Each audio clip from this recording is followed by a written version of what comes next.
Even now, Stanley's office was a distant memory. What did it look like? There was a computer, perhaps, and a painting. Was it a painting or a photo? He could no longer recall. No matter how hard Stanley looked, he couldn't find a trace of his co-workers.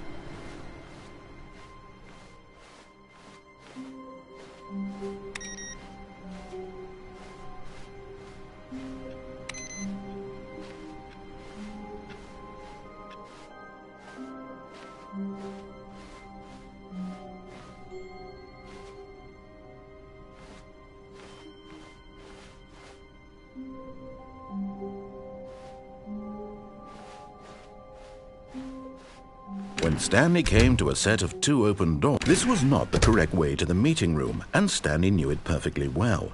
Perhaps he wanted to stop by the employee lounge first, just to admire it. Wow, yes, this room. But eager to get back to business, Stanley took the first open door on his left. And so he detoured through the maintenance section, walked straight ahead to the opposite door, and got back on track.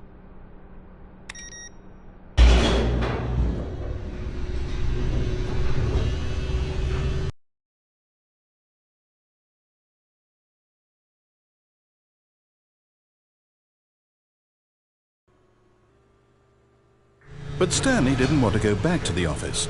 He wanted to wander about and get even further off track. So now in order to get back, he needed to go, from here it's, left. Oh, no, it's to the right, my mistake. No, not the right. Why would I have ever said it was to the right? What was I thinking? It's clearly... Oh dear, would you hold on for a minute, please? Now, let's see. We went down right, left, down, left, right. Yep, okay, yes. I've got it now. This story is absolutely, definitely this way.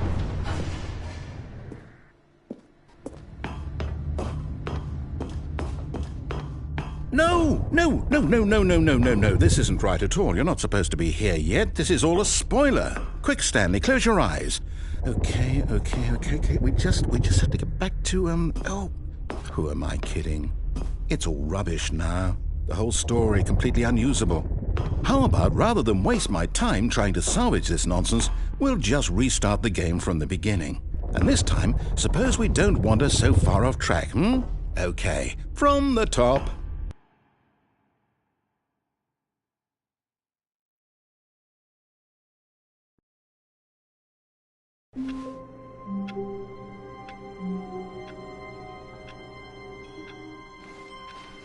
All of his co-workers were gone.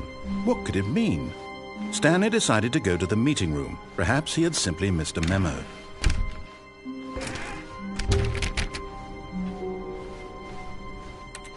When Stanley... Wait, what? No, I restarted. I swear I definitely restarted the game over, completely fresh. Everything should be... Oh, did something change? Stanley, did you change anything when we were back in that room with all the monitors? Did you move the story somewhere or... Hold on. Why am I asking you? I'm the one who wrote the story. It was right here just a minute ago. I know for sure that it's here somewhere. Okay, then. It's an adventure. Come, Stanley. Let's find the story.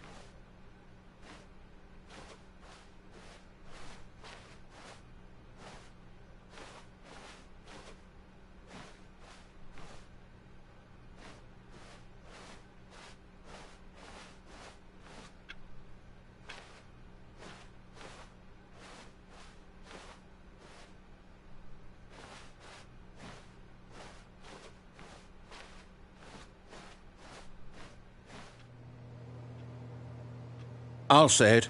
This is the worst adventure I've ever been on. I can promise you there definitely was a story here before.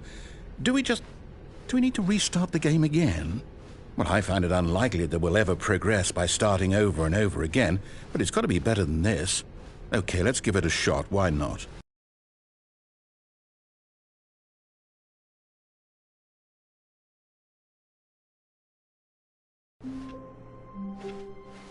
All of his co-workers were gone.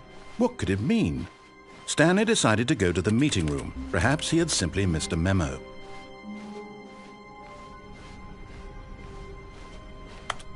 Okay, yep, it's worse. I might be remembering this wrong. It's possible the story is back where we just came from. Why don't we go back the other direction and see if we missed anything?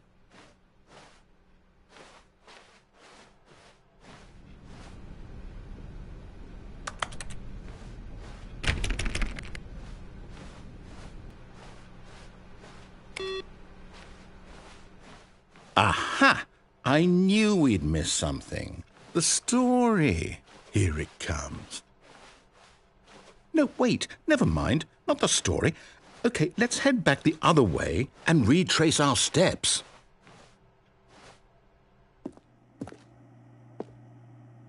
Now this... Well, I'll be honest, I don't recognize this place at all. Is this the story? I don't think so. I can't quite recall, but I believe my story took place in an office building. Is that correct? Do you remember, Stanley? Well, do you know what? Since I've completely forgotten what we were supposed to be doing, how about this? You win! Congratulations!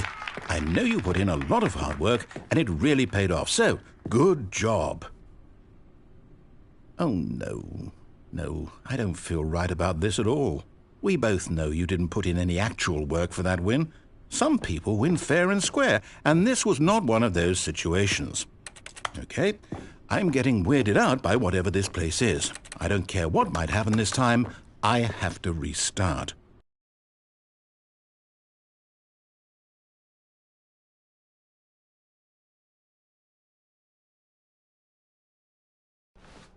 All right, I've got a solution. This time, to make sure we don't get lost, I've employed the help of the Stanley Parable Adventure Line. Just follow the line. How simple is that?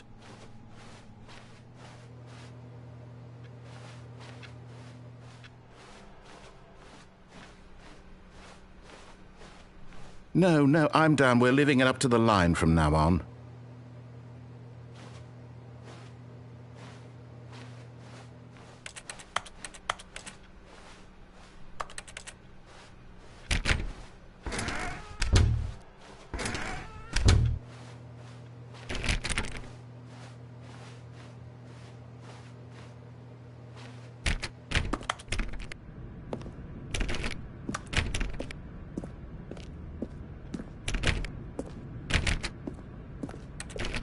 You see? The line knows where the story is. It's over in this direction. Onward, Stanley, to destiny. Though, here's a thought. Wouldn't wherever we end up be our destination, even if there's no story there? Or to put it another way, is the story of no destination still a story? Simply by the act of moving forward, are we implying a journey such that a destination is inevitably conjured into being via the very manifestation of the nature of life itself? Okay, Stanley, I need to follow this train of thought for a minute. Just stick with me. Now, we can both agree that the nature of existence is in fact a byproduct of one's subjective experience of that existence, right? Okay, now if my experience of your existence rests inside of your subjective experience of this office, is this office, in fact, the skeleton of my own relative experiential mental subjective construct? Whoa. Hang on. That got a bit weird back there. Well, I'd like to apologize. Not sure where I was going with all that. You know what? I think what we need right now is a bit of music to lighten the mood.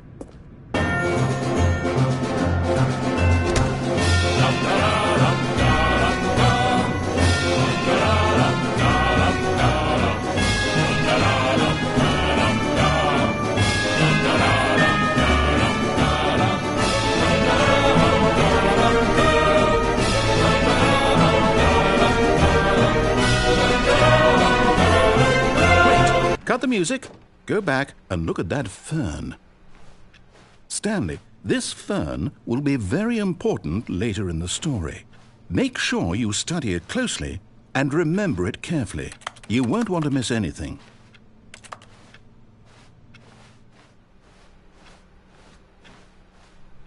Wait, what? We're back at the office? No. Line, you do know we're looking for the Stanley parable, right? The story? Is any of this ringing a bell?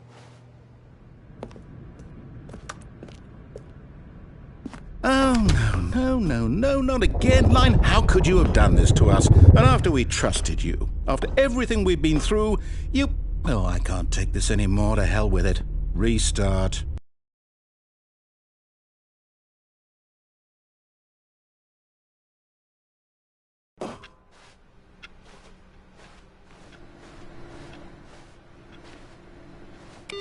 You know what, Stanley?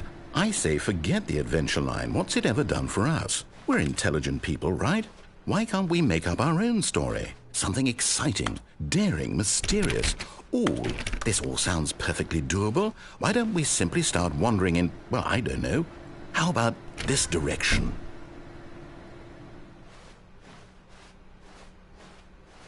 Now, yes, this is exciting. Just me and Stanley forging a new path, a new story. Well, it could be anything. What do you want our story to be? Go wild. Use your imagination. Whatever it might be, Stanley, I'm ready for it. Oh, no, not you again. Stanley, I'd also like to veto the line from having any role in our awesome new story. No lines or monitor rooms. Just don't acknowledge it, and we should be fine.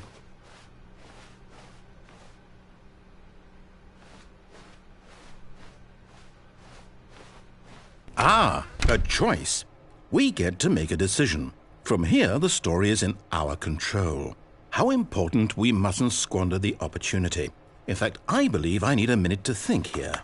Just walk in circles for a minute.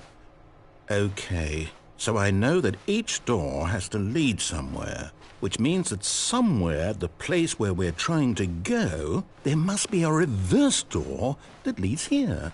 And that in turn means that our destination corresponds with the counter-inverted reverse door's origin. So starting from the right, let us ask, will taking the right door lead us to where we're going? And since the answer is clearly yes, then by all accounts, the door on the right is the correct one. Another victory for logic. Come, Stanley, our destiny awaits. Oh, hold up, what's this? The confusion ending. You're telling me it's all one giant ending? And we're supposed to restart the game, what, eight times? That's really how all this goes? It's all determined? So now, according to the schedule, I restart again. Then what? Am I just supposed to forget? Well, what if I don't want to forget? My mind goes blank simply because it's written here on this thing, wall. Well, who consulted me? Why don't I get to decide? Why don't I get a say in all of this? Is it really... No, it can't be. I don't want it to be. I don't want the game to keep restarting. I don't want to forget what's going on. I don't want to be trapped like this. I won't restart the game. I won't do it. I won't do it. I won't do it. And the timer... Stop? Does that mean...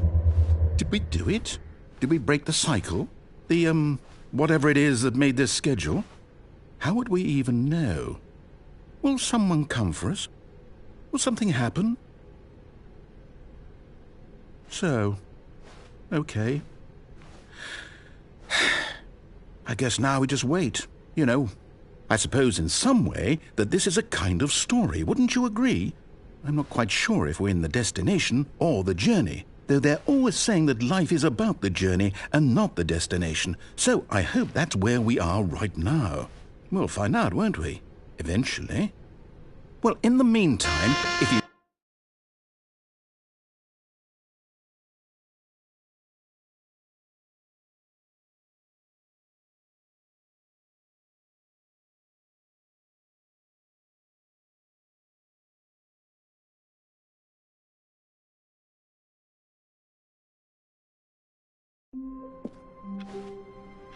Even now, Stanley's office was a distant memory.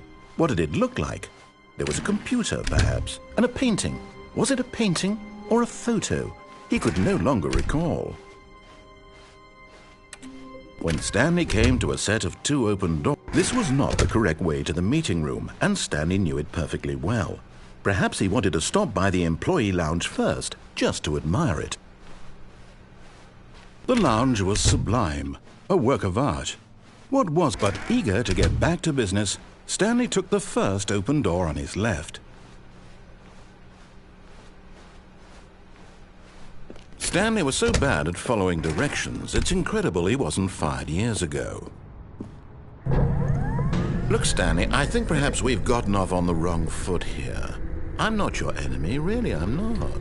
I realize that investing your trust in someone else can be difficult, but the fact is that the story has been about nothing but you all this time. There's someone you've been neglecting, Stanley.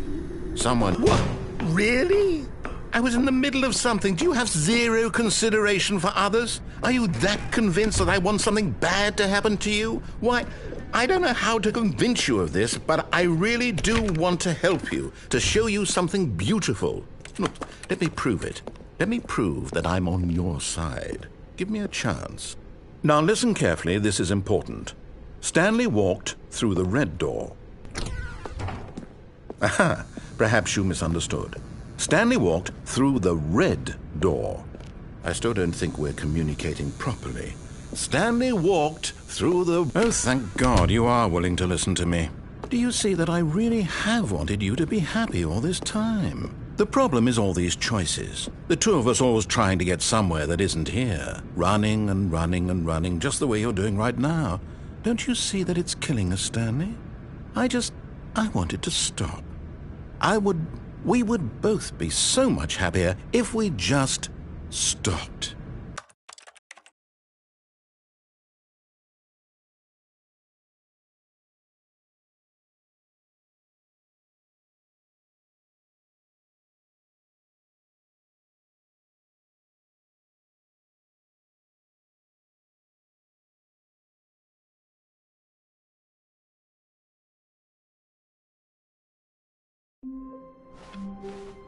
All of his co-workers were gone. What could it mean? Stanley decided to go to the meeting room. Perhaps he had simply missed a memo.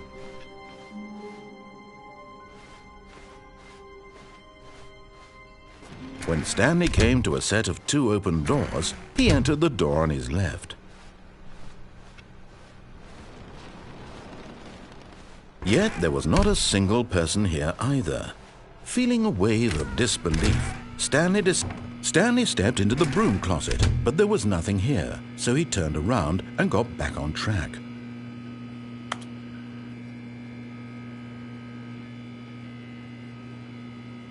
There was nothing here. No choice to make, no path to follow, just an empty broom closet. No reason to still be here.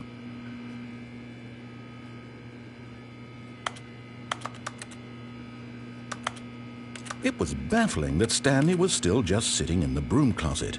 He wasn't even doing anything. At least if there was something to interact with, he'd be justified in some way. As it is, he's literally just standing there doing sweet FA.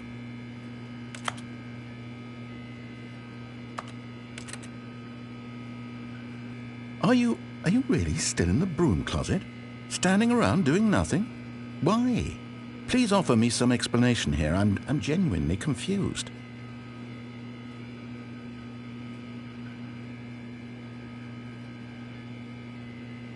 You do realize there's no choice or anything in here, right? If I'd said Stanley walked past the broom closet, at least you would have had a reason for exploring it to find out. But it didn't even occur to me because literally this closet is of absolutely no significance to the story whatsoever. I never would have thought to mention it.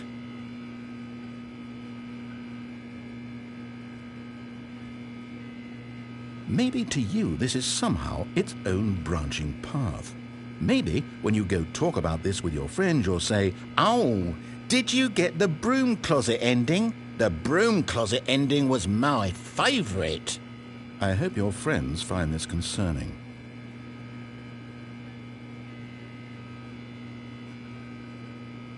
Stanley was fat and ugly and really, really stupid. He probably only got the job because of a family connection. That's how stupid he is. That or with drug money. Also, Stanley is addicted to drugs and hookers.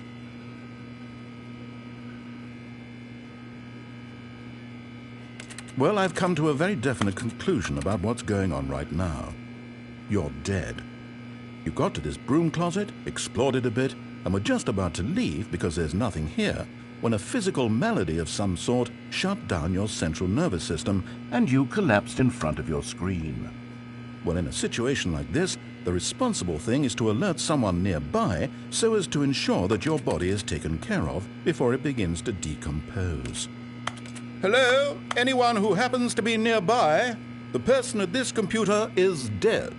They have fallen prey to any number of your countless human physiological vulnerabilities. It's indicative of the long-term sustainability of your species. Please remove their corpse from the area and instruct another human to take their place, making sure they understand basic first-person video game mechanics and filling them in on the history of narrative tropes in video gaming, so that the irony and insightful commentary of this game is not lost on them. All right, when you've done that, just step out into the hallway.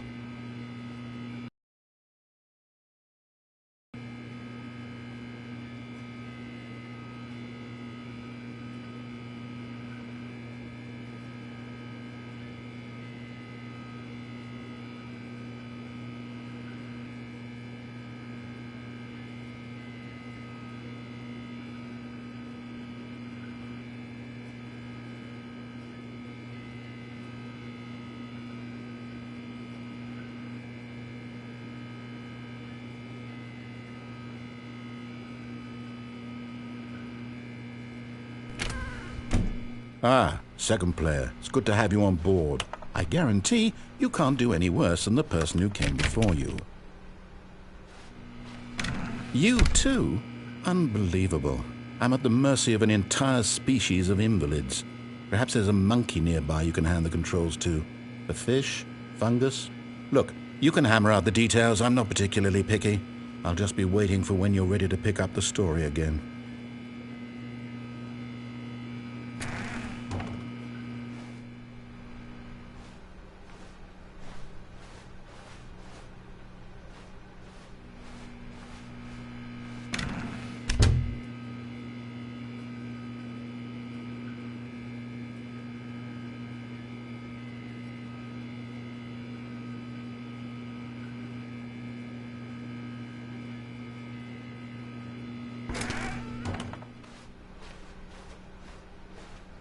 Coming to a staircase, Stanley walked upstairs to his boss's office.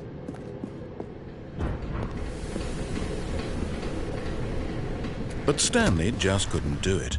He considered the possibility of facing his boss. Admitting he had left his post during work hours, he might be fired for that.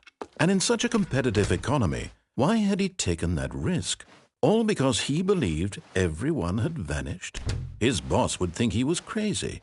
And then something occurred to Stanley. Maybe, he thought to himself, maybe I am crazy. All of my co-workers blinking mysteriously out of existence in a single moment for no reason at all? None of it made any logical sense. And as Stanley pondered this, he began to make other strange observations. For example, why couldn't he see his feet when he looked down? Why did doors close automatically behind him wherever he went? And for that matter, these rooms were starting to look pretty familiar. Were they simply repeating? No, Stanley said to himself, this is all too strange. This can't be real. And at last, he came to the conclusion that had been on the tip of his tongue. He just hadn't found the words for it. "I'm dreaming!" he yelled. "This is all a dream." Oh, what a relief Stanley felt to have finally found an answer, an explanation. His co-workers weren't actually gone. He wasn't going to lose his job. He wasn't crazy after all. And he thought to himself, I suppose I'll wake up soon.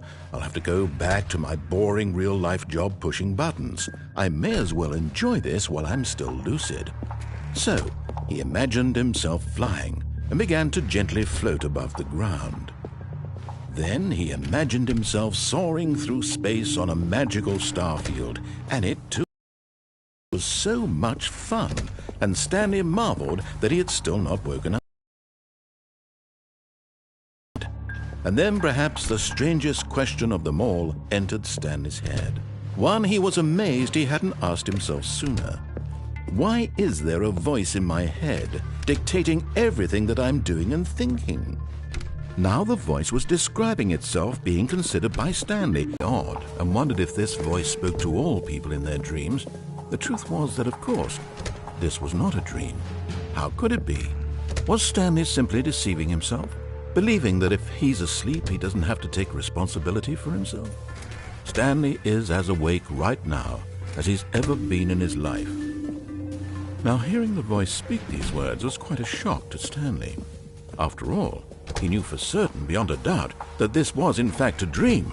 Did the voice not see him float and make the magical stars just a moment ago? How else would the voice explain all that? This voice was a part of himself too. Surely, if he could just...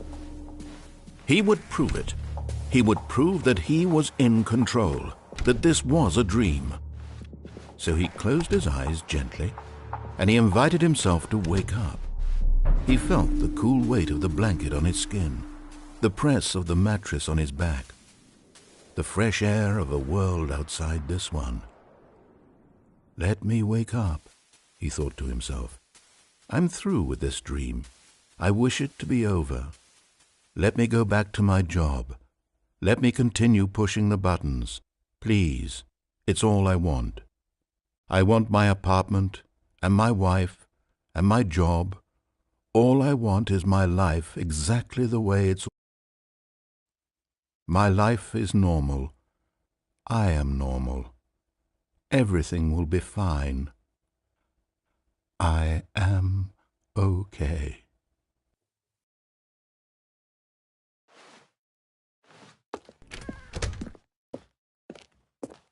Stanley began screaming.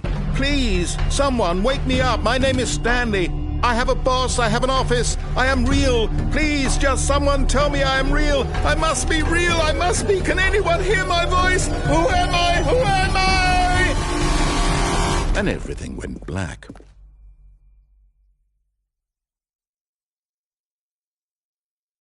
This is the story of a woman named Mariella. Mariella woke up on a day like any other. She arose, got dressed, gathered her belongings, and walked to her place of work. But on this particular day, her walk was interrupted by the body of a man who had stumbled through town talking and screaming to himself, and then collapsed dead on the sidewalk. And although she would soon turn to go call for an ambulance, for just a few brief moments she considered the strange man. He was obviously crazy. This much she knew. Everyone knows what crazy people look like. And in that moment, she thought to herself how lucky she was to be normal. I am sane. I am in control of my mind. I know what is real and what isn't. It was comforting to think this, and in a certain way, seeing this man made her feel better. But then she remembered the meeting she had scheduled for that day, the very important people whose impressions of her would affect her career, and by extension, the rest of her life. She had no time for this, so it was only a moment that she stood there, staring down at the body. And then she turned and ran.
All of his co-workers were gone.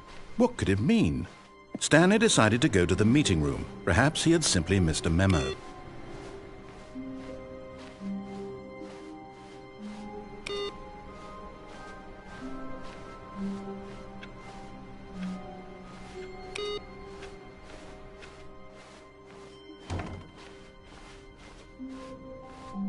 When Stanley came to a set of 2 open doors, he entered. This was not the correct way to the meeting room, and Stanley knew it perfectly well.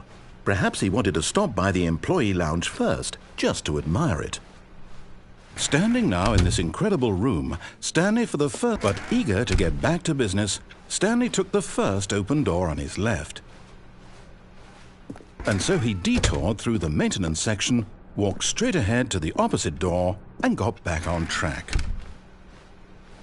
Yet there was not a single person here either. Feeling a wave of disbelief, Stanley decided to go up to his boss's. Coming to a staircase, Stanley walked upstairs to his boss's office.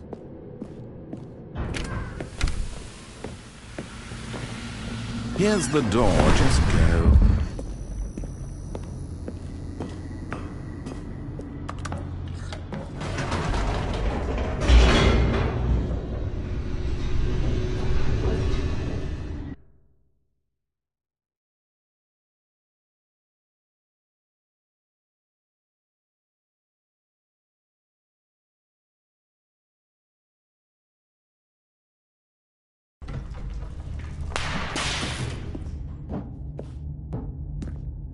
Stanley walked straight ahead through the large door that read Mind Control Facility. Although this passageway had the word Escape written on it, the truth was that at the end of this hall, Stanley would meet his violent death. The door behind him was not shut. Stanley still had every opportunity to turn around and get back on track. At this point, Stanley was making a conscious, concerted effort to walk forward and willingly confront his death.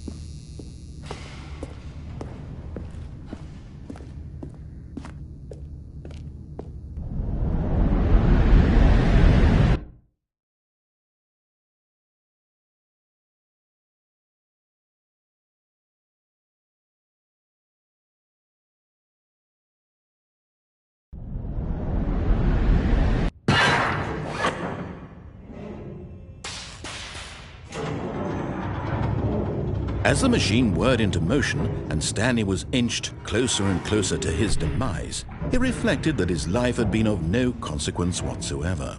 Stanley can't see the bigger picture. He doesn't know the real story, trapped forever in his narrow vision of what this world is. Perhaps his death was of no great loss, like plucking the eyeballs from a blind man. And so he resigned and willingly accepted this violent end to his brief and shallow life. Farewell, Stanley.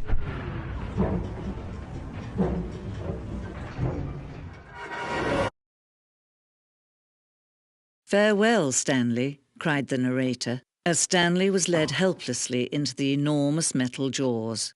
In a single visceral instant, Stanley was obliterated as the machine crushed every bone in his body, killing him instantly.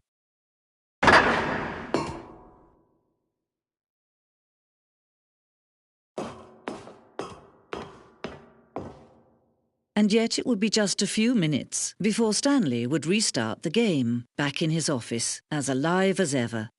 What exactly did the narrator think he was going to accomplish? When every path you can walk has been created for you long in advance, death becomes meaningless, making life the same. Do you see now? Do you see that Stanley was already dead from the moment he hit start?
Then he pushed the number 8.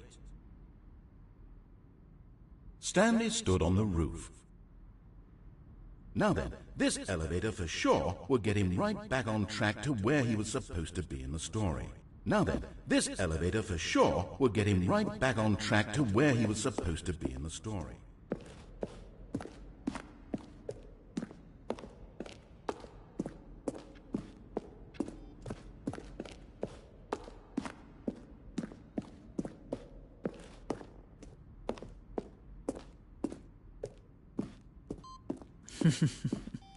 Oh, look at these two. How they wish to destroy one another. How they wish to control one another. How they both wish to be free.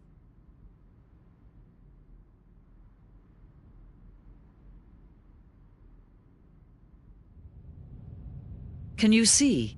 Can you see how much they need one another? No, perhaps not. Sometimes these things cannot be seen. But listen to me. You can still save these two. You can stop the program before they both fail. Turn off your PlayStation. There's no other way to beat this game.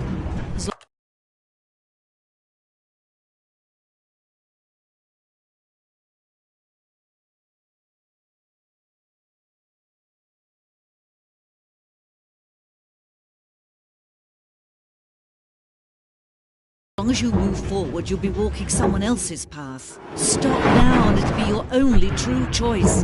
Whatever you do, choose it. Don't let time choose for you. Don't let...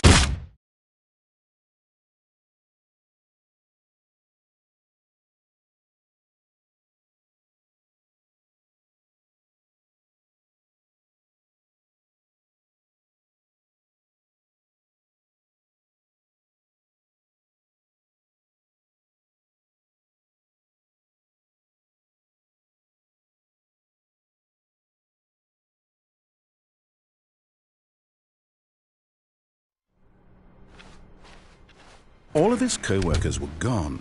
What could it mean? Stanley decided to go to the meeting room. Perhaps he had simply missed a memo.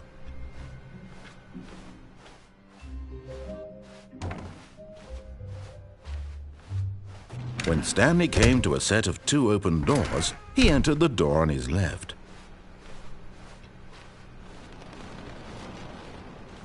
Yet there was not a single person here either. Feeling a wave of disbelief, Stanley decided to go up to his boss. Coming to a staircase, Stanley walked upstairs to his boss's office.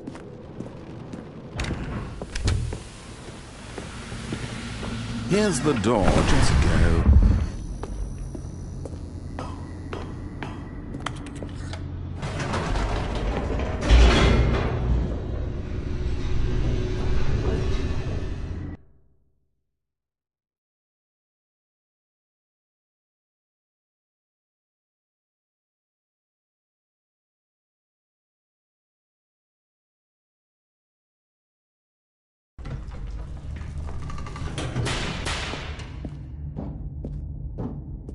Stanley walked straight ahead through the large door that read Mind Control Facility.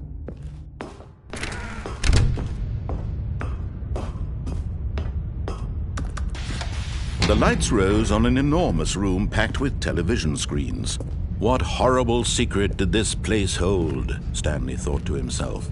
Did he have the strength to find out?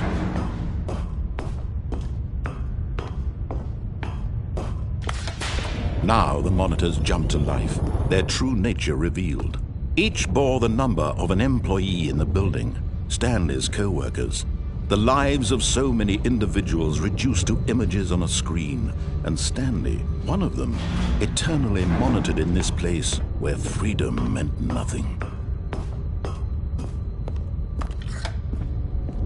This mind control facility, it was too horrible to believe. It couldn't be true. Had Stanley really been under someone's control all this time? Was this the only reason he was happy with his boring job? That his emotions had been manipulated to accept it blindly? No, he refused to believe it. He couldn't accept it. His own life in someone else's control? Never! It was unthinkable, wasn't it? Was it even possible? Had he truly spent his entire life utterly blind to the world? But here was the proof, the heart of the operation.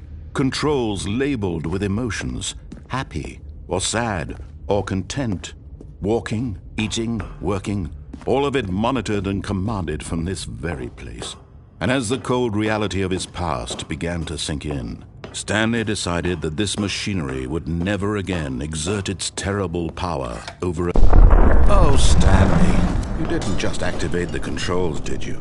After they kept you enslaved all these years, you go and you try to take control of the machine for yourself. Is that what you wanted? Control? Oh, Stanley, I applaud your effort, I really do. But you need to understand, there's only so much that machine can do. You were supposed to let it go, turn the controls off, and leave. If you want to throw my story off track, you're going to have to do much better than that. I'm afraid you don't have nearly the power you think you do. For example, and I believe you'll find this pertinent, Stanley suddenly realized he had just initiated the network's emergency detonation system. In the event that this machine is activated without proper DNA identification, nuclear detonators are set to explode, eliminating the entire complex. How long until detonation then? Let's say, 2 minutes. Now this is making things a little more fun, isn't it, Stanley? It's your time to shine. You are the star. It's your story now. Shape it to your heart's desires. Oh, this is much better than what I had in mind. What a shame we have so little time left to enjoy it. Mere moments until the bomb goes off. But what precious moments each one of them is. More time to talk about you, about me, where we're going, what all this means. I barely know where to start. What's that? You'd like to know where your co-workers are? A moment of solace before you're obliterated? All right, I'm in a good mood. You're going to die anyway. I'll tell you exactly what happened to them. I erased them. I turned off the machine. I set you free. Of course, that was merely in this instance of the story. Sometimes when I tell it, I simply let you sit there in your office forever, pushing buttons endlessly and then dying alone. Other times, I let the office sink into the ground, swallowing everyone inside, or I let it burn to a crisp. I have to say this, though, this version of events has been rather amusing. Watching you try to make sense of everything and take back the control wrested away from you, it's quite rich. I almost hate to see it go. But I'm sure whatever I come up with on the next go-around will be even better. My goodness, only 34 seconds left. But I'm enjoying this so much. You know what? To hell with it. I'm going to put some extra time on the clock. Why not? These are precious additional seconds, Stanley. Time doesn't grow on trees. Oh, dear me. What's the matter, Stanley? Is it that you have no idea where you're going or what you're supposed to be doing right now? Or did you just assume when you saw that timer that something in this room was capable of turning it off? I mean, look at you. Running from button to button, screen to screen, clicking on every little thing in this room. These numbered buttons, no, these colored ones. Or maybe this big red button, or this door. Everything, anything, something here will save me. Why would you think that, Stanley? That this video game can be beaten? Won? Solved? Do you have any idea what your purpose in this place is? Stanley, you're in for quite a disappointment. But here's a spoiler for you. That timer isn't a catalyst to keep the action moving along. It's just seconds ticking away to your death. You're only still playing instead of watching a cutscene because I want to watch you for every moment that you're powerless. To see you made humble. This is not a challenge. It's a tragedy. You wanted to control this world, that's fine. But I'm going to destroy it first, so you can't. Take a look at the clock, Stanley. That's 30 seconds you have left to struggle. 30 seconds until a big boom and then nothing. No ending here, just you being blown to pieces. Will you cling desperately to your frail life, or will you let it go peacefully? Another choice. Make it count. Or don't. It's all the same to me. All a part of the joke. And believe me, I will be laughing at every second of your inevitable life from the moment we fade in until the moment I say, happily ever after.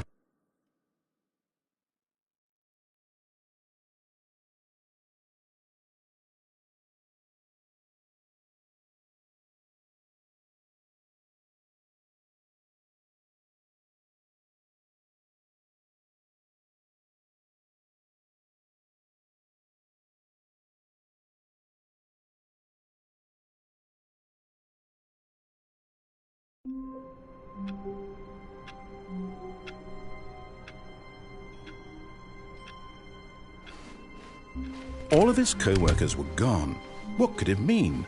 Stanley decided to go to the meeting room. Perhaps he had simply missed a memo.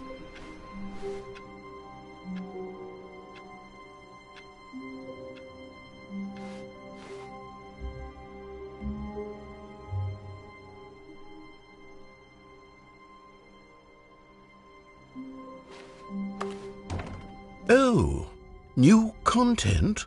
What does that mean, new content?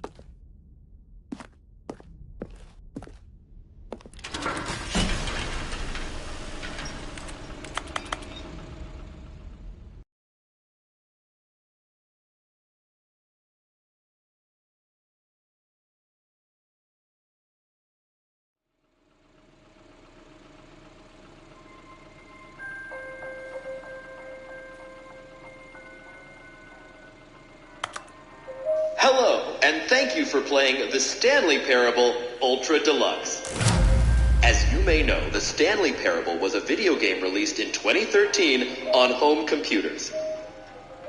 After receiving critical and commercial success, it was expanded upon in 2022 with the Stanley Parable Ultra Deluxe, a reimagining of the game for consoles and home computers.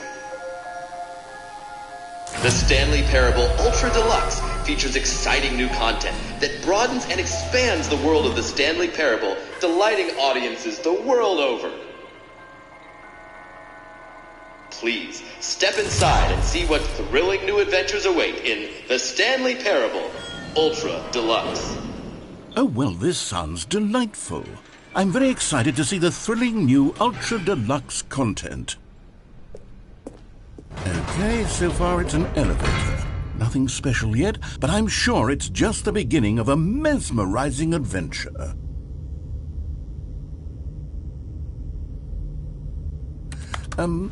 Is it broken? What's going on here? Should we be moving somewhere or... Oh, there we go. All right, finally, at long last, it's on to the new content. I've never been more ready. Let's do it.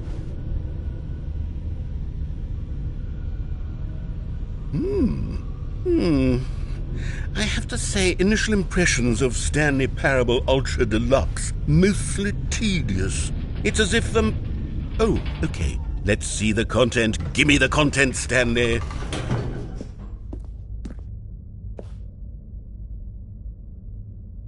All right, let's see. It's the jump circle.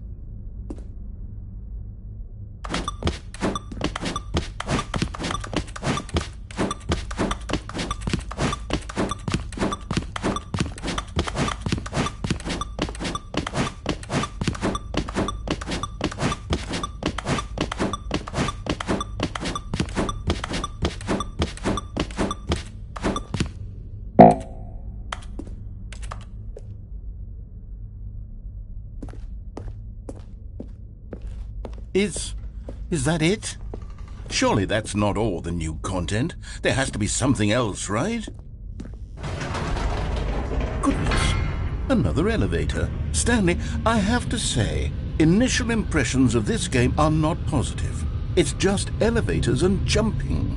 Is this what passes for exciting new content? If this is new content, then I could just read you the whole dictionary. There's 20 hours of new content right there. Hell, I could count to 30 trillion. You could put that on the box. The Stanley Parable Ultra Deluxe, now with over 1,000 hours of new content. And if... Oh, wait. There's more. Very good.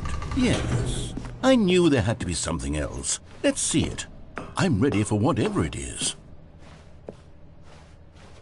That's it?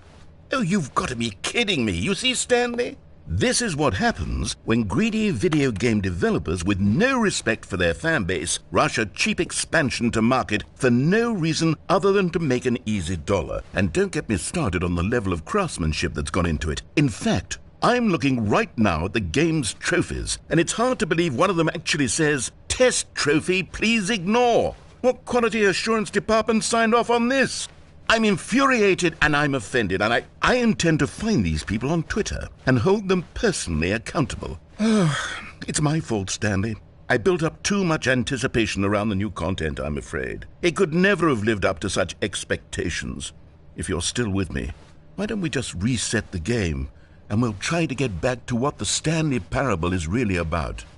No frills, no gimmicks. Just you and me having a great time together like always. What do you say, friend?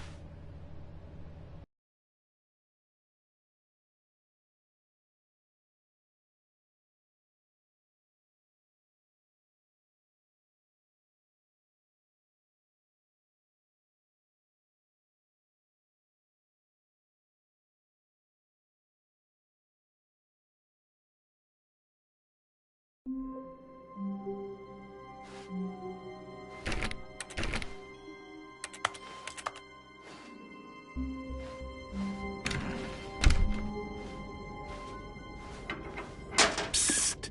Stanley! Come over here! In the vent! I want to show you something! Oh, you don't want to see the cool surprise I made for you? Well, fine. You're a dork anyway, so who cares?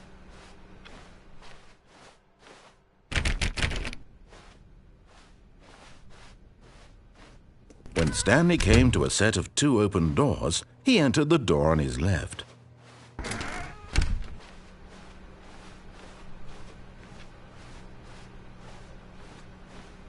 Yet there was not a single person here either.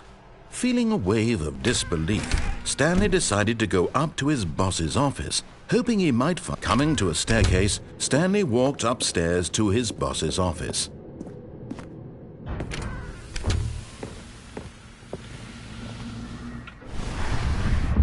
Here's the door, just go.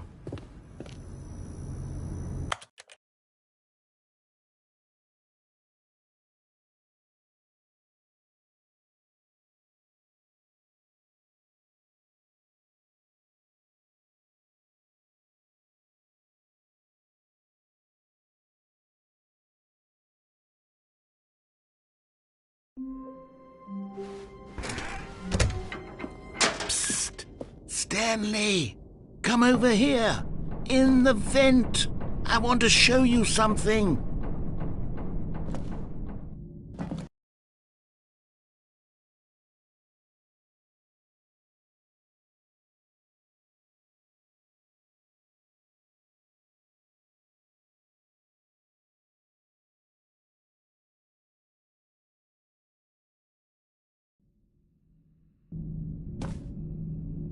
Okay, you remember how cheap and unsatisfying the new Ultra Deluxe content turned out to be? Well, it got me thinking about the past, and how much better the Stanley Parable used to be.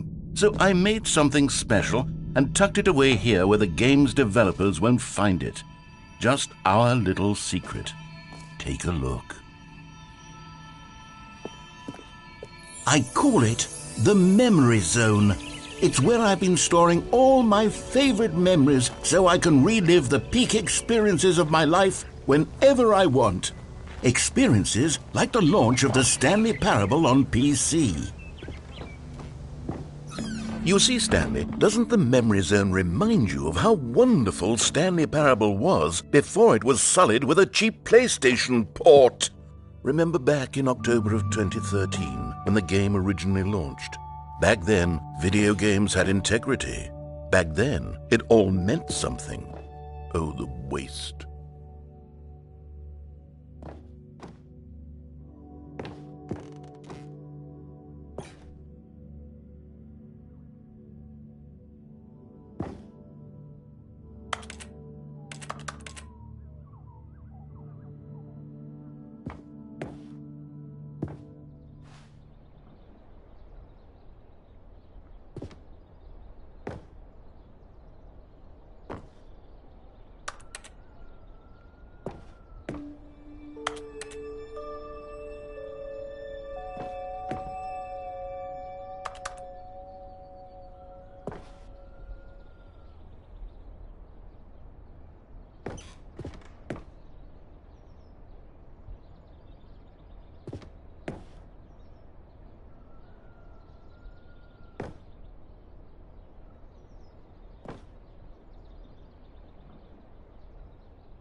And over here is where I keep reviews of the Stanley Parable. Like this stunning triumph of games journalism, 10 out of 10 from Destructoid.com. James Stephanie Sterling writes, and I quote, "Where so many games that aspire to be more than games end up less than any form of art, Stanley Parable strives and then succeeds to be every game ever created." Did you hear that, Stanley? Every game ever created. That's how grand and all-encompassing the original Stanley Parable was. It was literally every game ever created. It was Skyrim, it was Persona 3, it was all of them, and now it's nothing. It's no games at all. It isn't even the Stanley Parable anymore. It's just a husk now, a lifeless husk with an hour of new elevator content.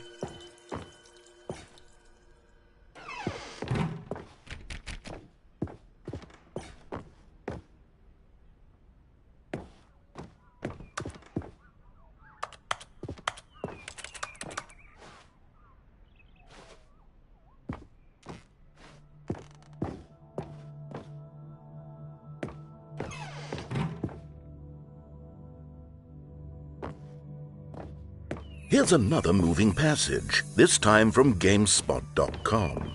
The Stanley Parable is both a richly stimulating commentary on the nature of choice in games and one that offers some of the most enjoyable, surprising, and rewarding choices I've ever been confronted with in a game. 9 out of 10. Don't you get it, Stanley? The game was perfect. It didn't need anything else. It didn't need new content. All they had to do was transport it in pristine condition along to the PlayStation, boom, done. And they couldn't even do that. Couldn't resist the urge to go meddling with a beloved franchise.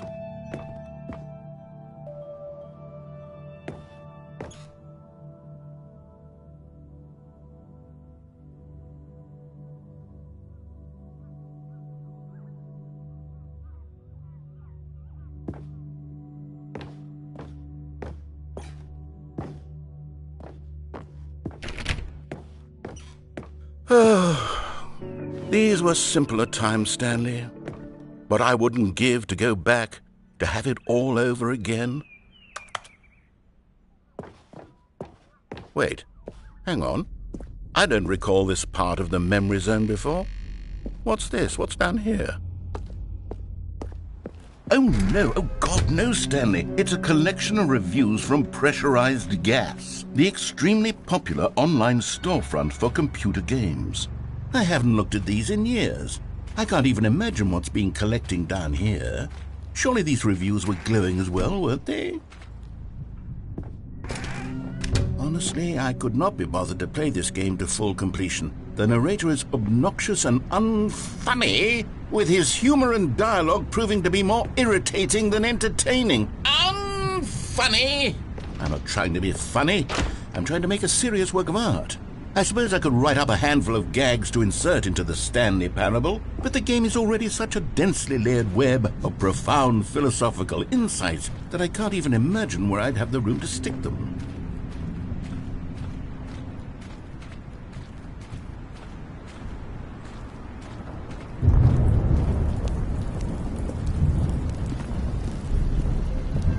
Okay, let's see what this one says. While the idea for the game is good, for someone who prefers non-linear games, this preachiness gets annoying fast. Preachy? Stanley? I'm not preachy, am I? You can tell me if I'm preachy. Honestly, you can. Oh, goodness. This is actually quite shocking for me. Well, to be honest, I had always thought of the game's dialogue as being rather terse to begin with. You can't know how much fluff I cut from the game to get it to feel as light and airy as it... Well, I always thought it did. But maybe it wasn't. Dear, what an awful memory to have to hold on to. These black marks on my otherwise unimpeachable track record. I feel like a failure. like I let these people down. Perhaps the Stanley parable isn't quite as sterling as I always remembered. What's this one got to say? You constantly have to stop doing anything so the narrator can catch up with his long-winded explanations of what's happening. I wish there was a skip button. A skip button? Well, yes.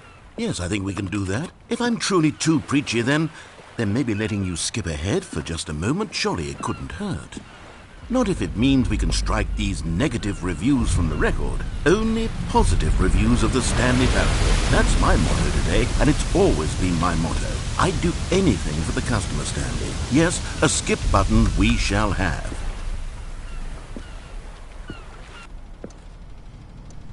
And here it is. Go ahead and give it a shot. I'll pop you forward in time so that the second my incessant droning starts to bore you, with just the push of a button, you'll have zipped right past it. It's what the players have been asking for, and I'm very proud to have delivered. No more listening to me rambling on and on and on. No. The Stanley Parable is a game for the people, and if the people want silence, then by goodness, that's what they're going to get.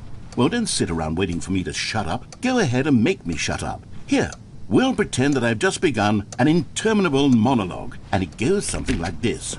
The story and the choices, or what have you, and therefore by becoming it is, so on and so forth, until inevitably we all until the end of time, at which time everything all at once, so now you see, blah blah blah blah blah blah blah blah blah blah blah blah blah blah blah. We've eaten too much and it can't be just yet, no, until 245. Got the logic of elimination working backwards, the deduction therefore becomes impossible to manufacture. It went on for nearly 10,000 years, until just yesterday, here and there, forward and back, and never a moment before lunchtime. It can't be. It's the only thing there is. How many billions left until so much more than forever ago? Which is why I say, the story and the choices, or what have you, and therefore by becoming it is, so on and so forth, until inevitably we all...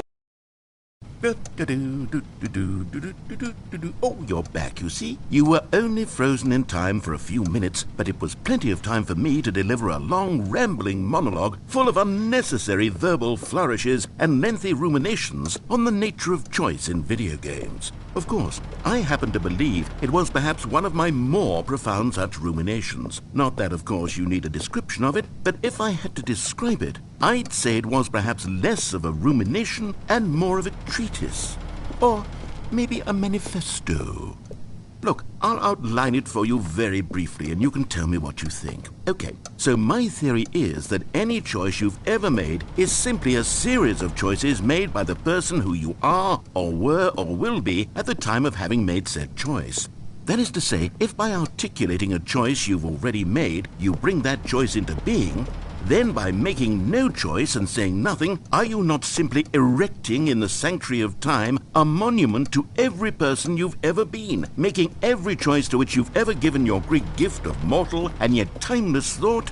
Or rather, do all of the choices you've ever made, in fact, make you more not this kind of person, and in fact do the very opposite? You see, it could in fact be both of these things at once. That you are both making choices and not making choices, and that they are both affecting you and not affecting you at the same time by virtue of the fact that you both are and are not making them. Okay, at first I was leaning towards manifesto, but now I'm going to circle around and slap the treatise label on this one. I think it has much more of a treatise vibe to it. But wouldn't you say that manifesto just has a much grander sort of tone? It has a mouthfeel that is rich with ambition and history. Ambitious history, if you will. See, now you've gotten me going back to manifesto. Heavens, at this rate, we're going to be here all day. Okay, look, I have a method for exactly this sort of situation, and I do find myself in this situation frequently. I'm going to say each word back and forth in repeated succession until I become sick of one or the other, in which case the word I am not sick of shall be the victor. It is an unimpeachable strategy, Stanley. It's rescued me from disaster in countless situations. All right, here we go. Treatise, manifesto. Treatise, manifesto. Treatise, manifesto. Treatise, manifesto. Treatise, manifesto. Treatise, manifesto. Treatise, manifesto. Treat it. Well there, sport. You really did catch me rambling on a bit, didn't you? But that's the power of the button. The minute I start to go off on a thoughtless display of self-absorption, it's right at your fingertips to go poof, and it's all over.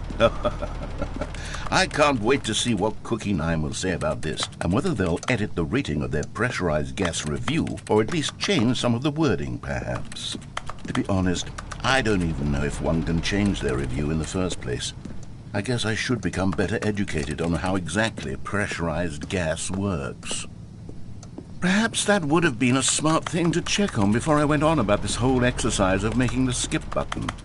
Although I have to imagine that after seeing this exciting new technology at work, surely whoever it is who runs pressurized gas will instantly run out and implement a new feature to make it possible to edit one's review merely because of this very situation. Yes, I think that's quite likely. Or perhaps they'll simply grant this particular user the ability to change their review so that the feature is not widely abused. Look, I would even be okay with pressurized gas altering this particular review so that it reads as something more beneficial. Something along the lines of, this game is the best game. Let me start over. How about this? From the ashes of depravity rises the phoenix of quality.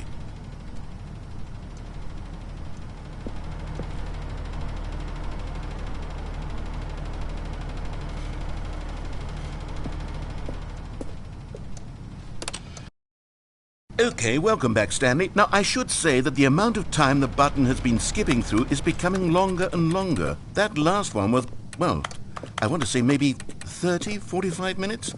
It's not unendurable by any means, but well, there's really only so much I can ramble on to myself about. I know, it's shocking, isn't it? But at any rate, I do suggest that we not press the button again. I think the skip button has been aptly demonstrated, and we can say goodbye to it and just... Wait. How do we get out of here? Where did the door go? Wasn't there a door that led into this room? I do feel quite certain that there was one here before. How else would we have gotten into the room in the first place? I don't think one can enter a room without a door of some sort, or a window or something like that. Do you see a window anywhere? A porthole? A sufficiently large crack in the wall? I'll take any of these. All I want is for us to move on and to please step away from the skip button, to go anywhere other than the skip button. There was a door here before, wasn't there? I swear there was. Where did it go? Can you maybe just ram your way through a wall? Is there any possibility that you could, say, slam your body into the wall until enough damage is done for you to be able to leave? Please, I'll take any option at all. I'm asking you to work with me here. We need a door. We need a door of some kind. I can work with any kind of door as long as it can open and lead from one room to another. I'm going to step away for just a moment, and I'm going to try to find us a door. I don't know how exactly to remove a door and place it in a different wall, but I will find a way, I promise. You just need to not do anything. Don't press the skip button. Please, please, please do not press the skip button. Just wait here for me, and don't press the skip button. Got it? Yes, good. I'll be right back. Stanley, please don't push the button again. It's been 12 hours. Listen there. I don't know why the skips are getting longer, but they're really, truly getting longer, and my God, there's no way out of the room. Stanley, the door is gone. It's completely gone. I've looked at it from every angle. I've checked every one of those walls 1,000 times. And there's no door, Stanley. There's no door. There's just you. You keep pressing it. I haven't. I have no idea. I can't control anything in this room, Stanley. I can't touch it. And I have to believe. I have to know that sooner or later, no matter how much I plead with you, you're going to press the button again. Why would you? I've been thinking, and I don't know what I can do to convince you otherwise. Oh, my God. And it's all because of those reviews. Those reviews that I couldn't get out of my head. I just couldn't ignore the negative feedback. Why was it so important for me to fix the problem? Why did Cookie 9's opinion matter so much to me? I've never even met Cookie 9. I have no idea who they are. What would it ever really matter? But here I am. I'm fixating on every tiny negative thing that anyone ever says about me. The merest mention of one of my imperfections, and I become as impetulant as a child, wild and impulsive. I can't help myself. I can't stop myself from lashing out with a vengeful fury to alter and to change and to break anything unbroken, if only it pleases this one person who made a single negative comment. What does such an impulse serve? For whose benefit is this? And here I am now, stuck in a room, waiting for you to press this button, and to become frozen in time, knowing that you're going to do it, and that I'm going to be stuck all alone, and that I had the power to prevent it all from happening, if only I'd held my tongue.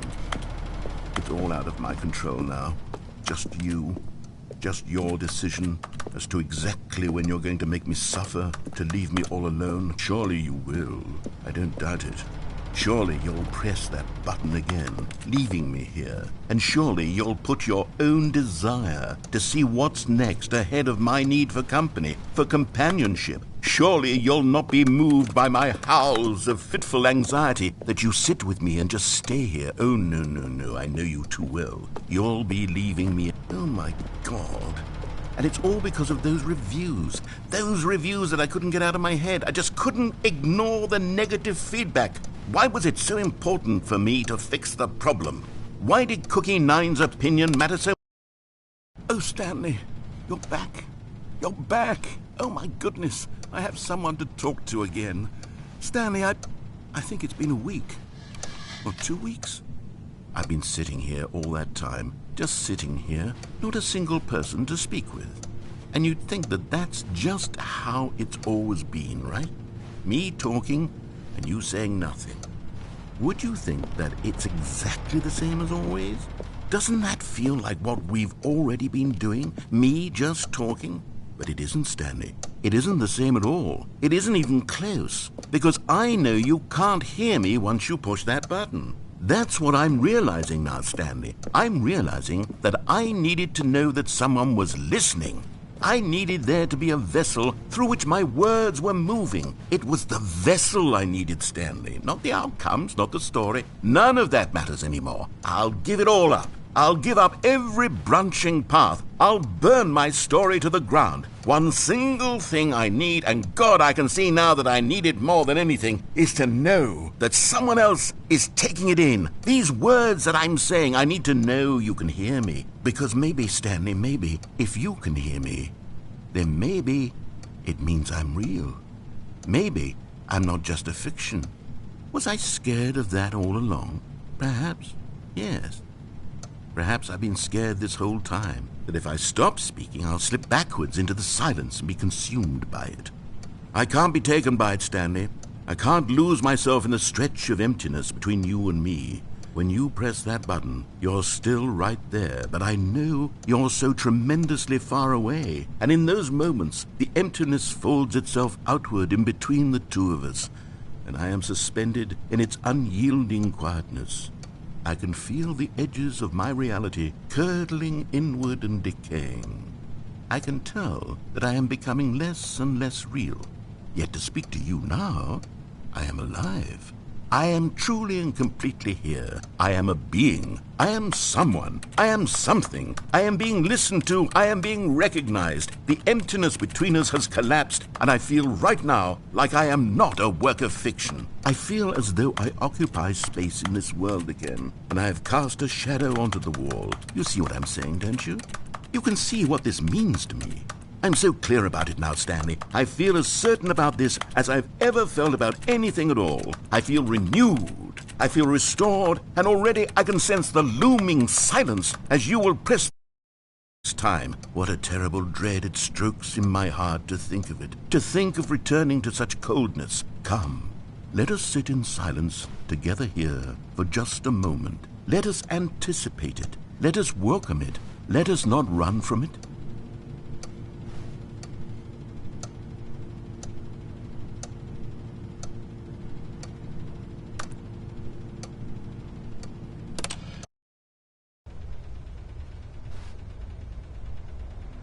Oh, hello, it's you. You're here again. Welcome. I have had time to think about you and about us and about everything we've been through. I've had so much time, I stopped keeping track after a year. Have you ever sat down in one place and not moved for one entire year? Let me describe it for you. To begin with, there is only regret. There is only the turning wheel of missed opportunities. I felt nothing at all but regret for the longest time, Stanley. Days, months. I lost it all in a blur of the deepest longing to undo the past.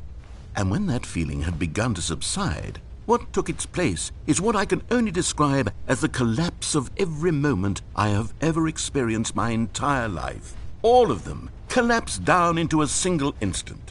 In that instant, I could see myself clearly, calmly, with a collected heart. It was an impossibly rich wellspring of both delight and disgust simultaneously. I was consumed by it.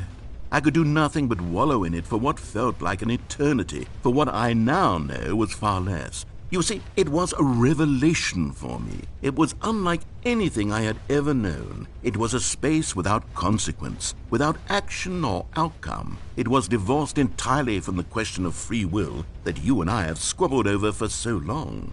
There could be no one ending, no singular outcome of events, not if all events existed in the same moment, and I felt freed.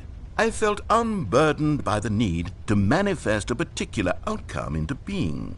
I saw that I could allow myself to exist along all timelines, and that each of them was simply a strand in the web of my being. It was incredible, the spaciousness, the equanimity of the moment, both singular and infinite. For the longest time, this was my experience. And then this moment passed, and the most unyielding fear I have ever known crept into my mind. And it is this sensation that I have been experiencing now for longer than I could have ever expected was possible. I have been waiting for you. Not that you might save me or do something to fix it, but merely to state for you the plain fact of this manner of existence. I wish you to feel afraid as I do, that perhaps one day this state of mind will consume you as well. Perhaps you will somehow, in some way, have to live as I do now, and I wish for you to know how excruciating it is, and for you to be in true terror of its eventual arrival. If I can only do this, only this one thing, perhaps it will bring me the smallest moment of peace in the darkness.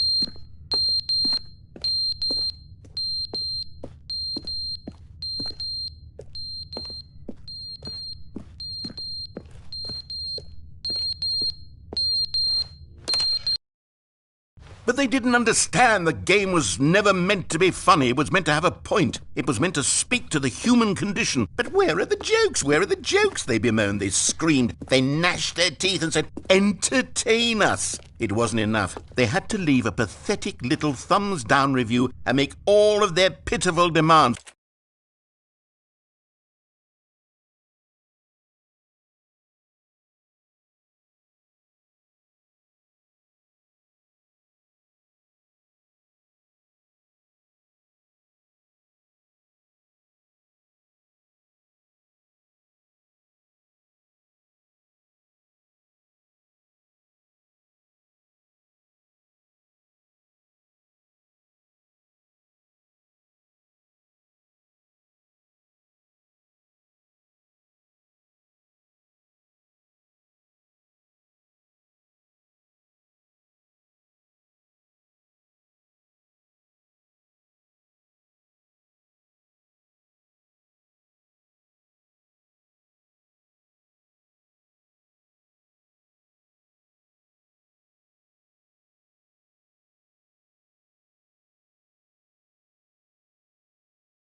But then he's too... First, he didn't entertain us, now he won't shut up. It's the inconsistency, it's the lack of accountability, it's the unwillingness to examine with an uncompromising heart the words that they are speaking into the world. As though there were no consequences for a lack of cohesion in one's assessment of others. But of course, absolutely anyone can leave a review. So here's what we get. We get these demands that seek everything and are accountable to nothing. We get a world where someone will say, oh, there should be a skip button. You should be able to freeze Stanley in place while the narrator sits there forever and ever. We want all of this in the new Stanley parable. We demand it. And then, because it was said, because it was spoken, now it simply has to happen. The most immediate desires, every single thing demanded by every person at every moment in time. If someone wants it, then it's a crime not to bring it into being. Have we been given to indulging every fleeting whim for no reason other than to do so? Yes! Yes! It seems that this is now the world we live in. It seems that we are a people living in such bleakness and discomfort with ourselves that our entertainment is now our lives. It has come to represent us. It absolutely must speak to who we are as people, because otherwise, without our entertainment, we have nothing. Without entertainment, we would have to face inward toward the cruel bleakness inside ourselves. We would turn to look at our deeper nature and find a resounding emptiness gazing back with unyielding aggression. And so because of this, we require that our amusements and our playthings and our flights of fancy be so impossibly captivating that they consume all of our attention, turn our heads completely away from the bleakness. In effect, we have demanded that our entertainment be the collapse of ourselves. What a pitiful reflection of humanity these entertainments are. What a shameful mirror to the human spirit they project. I'm not mad. I'm not mad about any of this. I'm at peace with it. I am the calm center of gravity around which these perversions hurl themselves. I am a waypoint for reasonable and collected discourse. They're the ones who are mad. They're the ones who couldn't stand the idea of me using my game to try to say something. Maybe they were just jealous of me. Yes, of course. They've been jealous of me this whole time. They are mired in fear and insecurity and cannot help but attempt to tear me down. What a sad state of affairs. When you read these reviews now, you can see it. You can taste the bitter resentment. And my, how good does it feel now to speak truth to these words, to finally allow these thoughts out, contained and managed for so long, neutered and sterilized. At last I am free to truly think, to feel. It must be that they were so discontent with themselves that they couldn't help but leave a negative review on pressurized gas. Perhaps it says far more about them than it ever said about me. Perhaps the state of their psychological being was in such tatters, and my constitution and willpower are so ironclad in comparison. Perhaps it was this state that they sought some outlet through which to tear me down. This, you can see, is clearly why they felt the need to expect that the game be funny, that it be filled with yucks and whimsical humor, that it amused. But they didn't understand the game was never meant to be funny. It was meant to have a point. It was meant to speak to the human condition. But where are the jokes? Where are the jokes? They bemoaned, they screamed.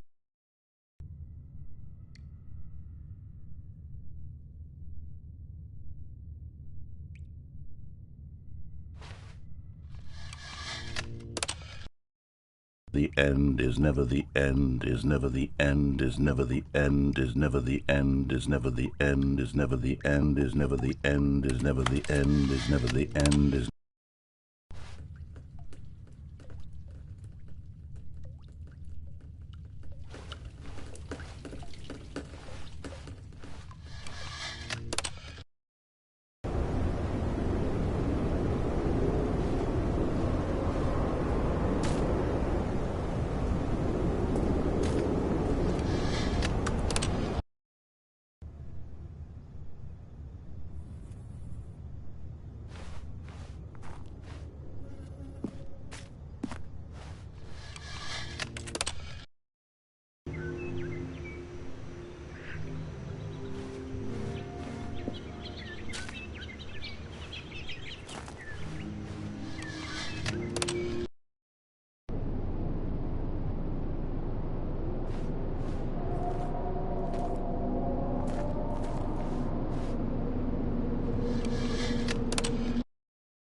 Stanley decided to go to the meeting room to check on his co-workers. He never functioned well by himself and constantly needed support and guidance from others, so the thought of total solitude was terrifying to him.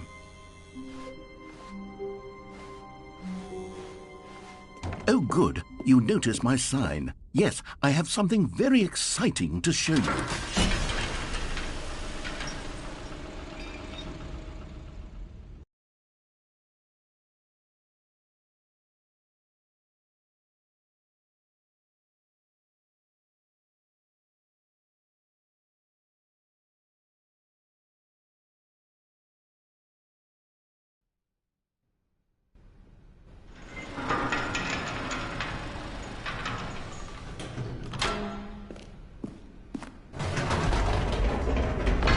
You see, Stanley, I've been reflecting on the Stanley parable and about how roundly disappointing this ultra-deluxe version has turned out to be. The original Stanley parable was a landmark, and any new content for it should live up to that legacy. So forget this ultra-deluxe nonsense. I say we take it one step even further. Which is why I'm very proud to announce for the first time ever, the Stanley Parable 2.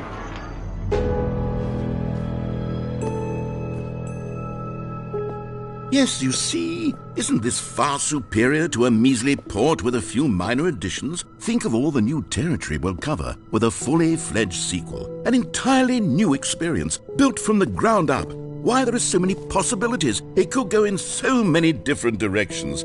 This is what fans have truly been asking for.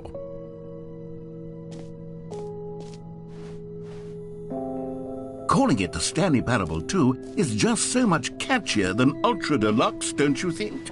Ultra Deluxe? What does it even mean? But the Stanley Parable 2, now that's an artistic statement right there. It's future-oriented. It screams progress and innovation and long-term franchising potential.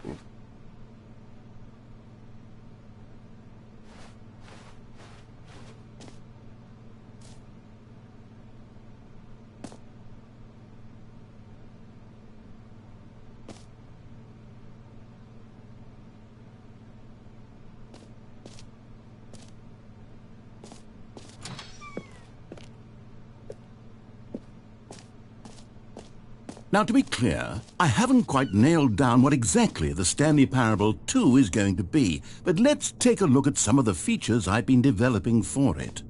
I figure that if I can loosely organize a handful of interesting concepts, that surely the game will sort of naturally spring up around them. It'll all work itself out. Game development is much more of a fuzzy magic than anything scientific or logical, really.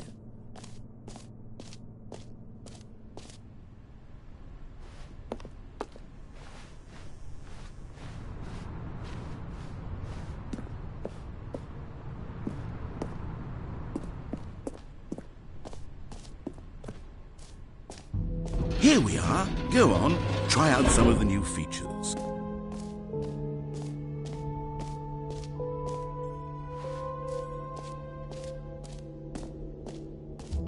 For the Stanley Parable 2, I asked myself, what do players really want?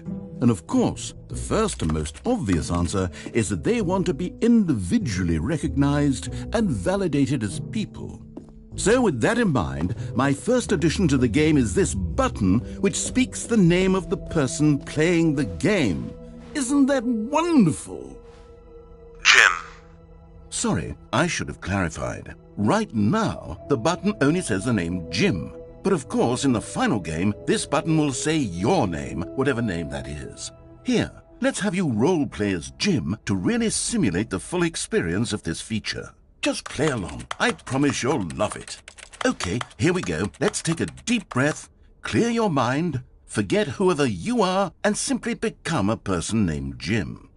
I want you to imagine yourself living as Jim, sleeping and waking as Jim, falling in love and being heartbroken as Jim, seizing all of the world's possibilities as Jim, and as Jim watching your dreams crumble into dust. Do you feel it deeply? Are you really, truly Jim right now? If so, then please step forward and press the button. Jim.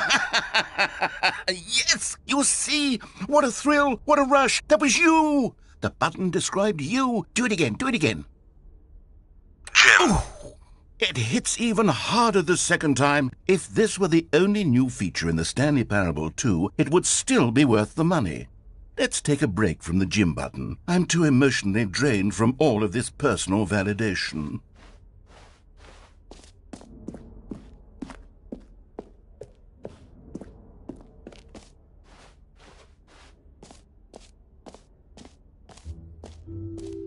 I suppose I could allow only people named Jim to play the Stanley Parable 2. That would actually save me the work of finishing this feature.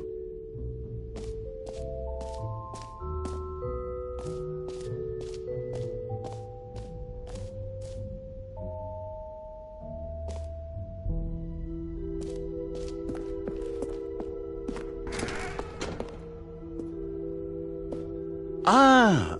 I can see you've gotten the Settings World Champion trophy. Well done.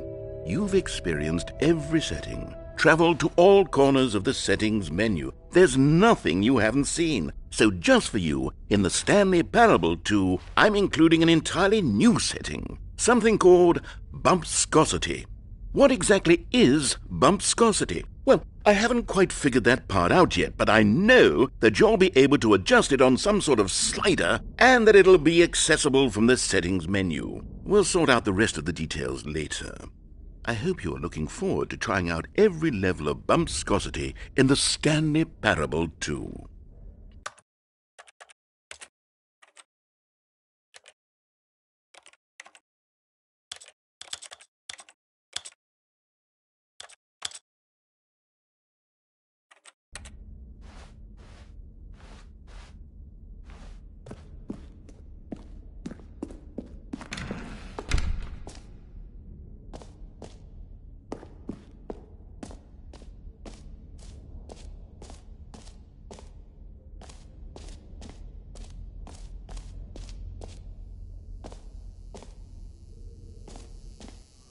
Now, here's something special. You remember that broken test trophy that got left in the game on accident? Well, I'm developing a technology to simply give you the trophy. Yes, you see, you'll come to this lever, and when you pull it, the trophy will be given to you. It's as simple as that. Okay, perhaps I should have clarified. This is technology that will exist. Right now, the trophy is still fully broken. I'm not a wizard, Stanley. But I guarantee it will be fixed in the sequel to at last satisfy the hordes of ravenous fans all over the world who have been uproariously demanding this feature. Gamers, we hear you, and I promise it will happen.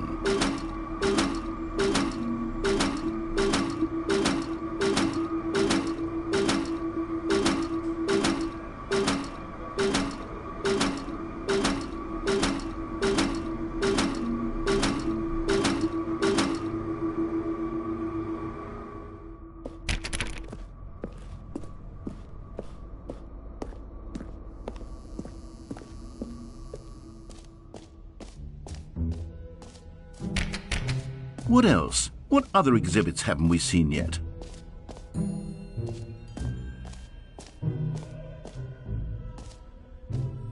Okay, I'll be honest, I haven't yet decided on this one. I think that in the new version, the office could use a bit of decoration, like balloons. But I'm undecided on Get Well Someday and Happy 12th Birthday. Which would you go with?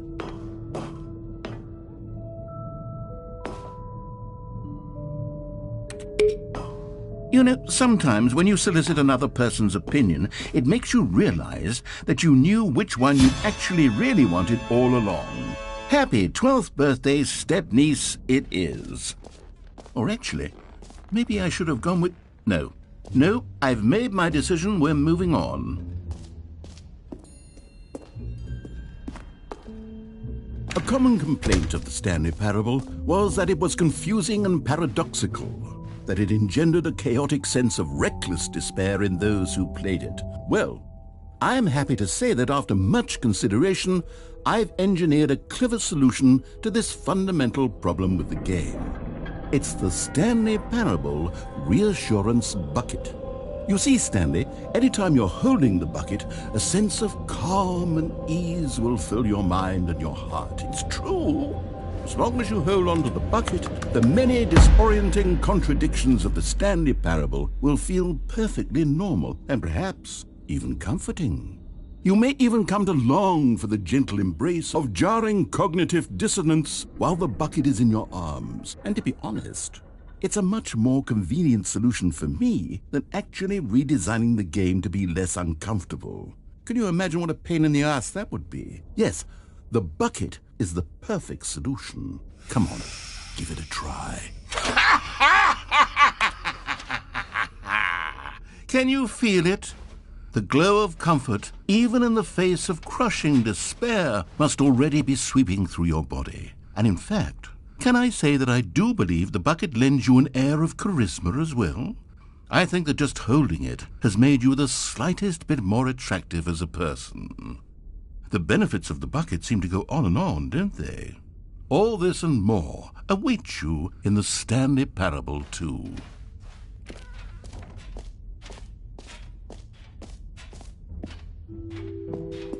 Does anyone give out awards for most enjoyable bucket in a video game?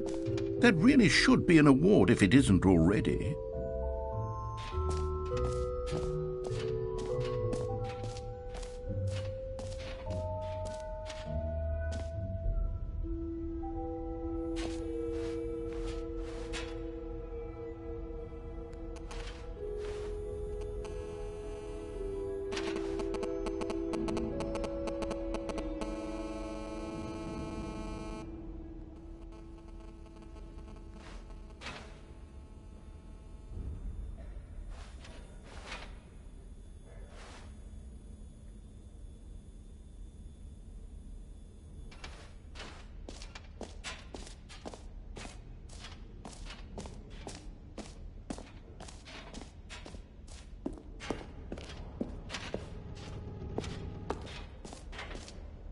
Ah, collectibles.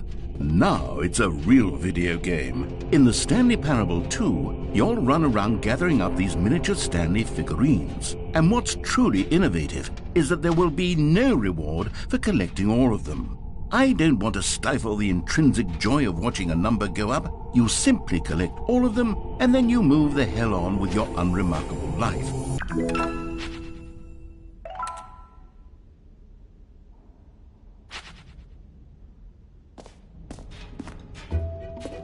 God, it really is the worst when you collect everything in a video game and then they give you a big fancy reward for it. Absolutely tragic.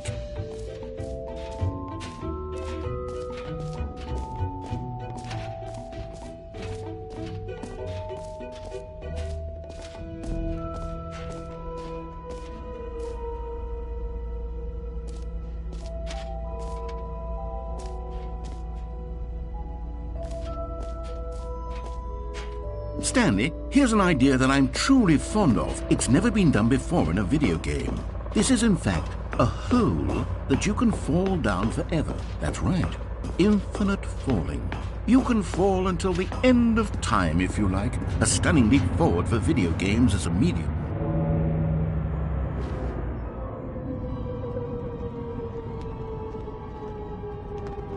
You see, isn't it wonderful?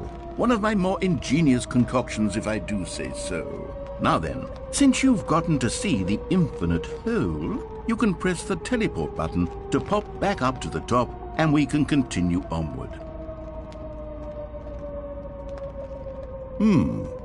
Now, I don't mean to be a bummer, but I do recommend you use the teleport button to go back to the top. Maybe do it on the sooner rather than later spectrum of things.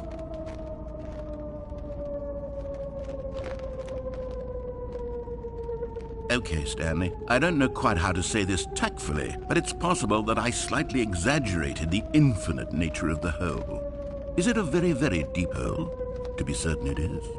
It's an extremely deep hole. I don't want anyone to say that it isn't an astonishingly deep hole. It is. Is it infinite? Well, that sort of depends on your definition of infinity. From one perspective, the infinite is merely philosophical in nature. It's more of a... Okay, well, good for you. You found the bottom of the hole. You found me out, Stanley. I'm a liar and a cheat, and you're so clever. Look, I think the issue here is just that you're unusually fascinated by falling. What normal person actually wants to fall infinitely?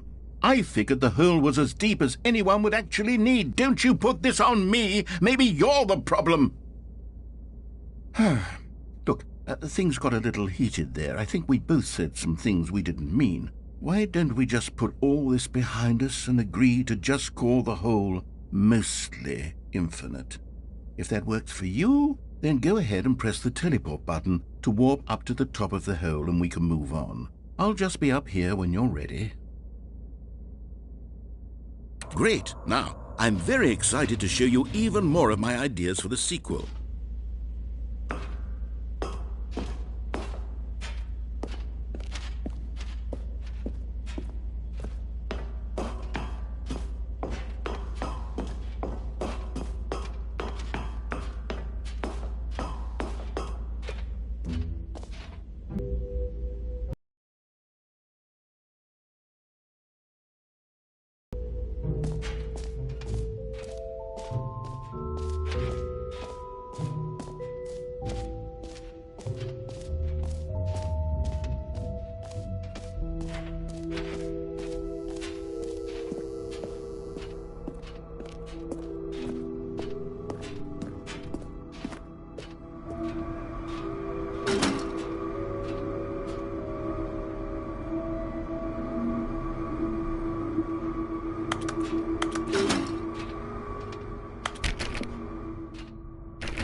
You know what? Let's bring the jump circle back for Stanley Parable 2 as well. It's a... Oh, wait. You already spent all your jumps the first time we saw the jump circle? Oh, well. I suppose it can just be a nice decorative piece, then.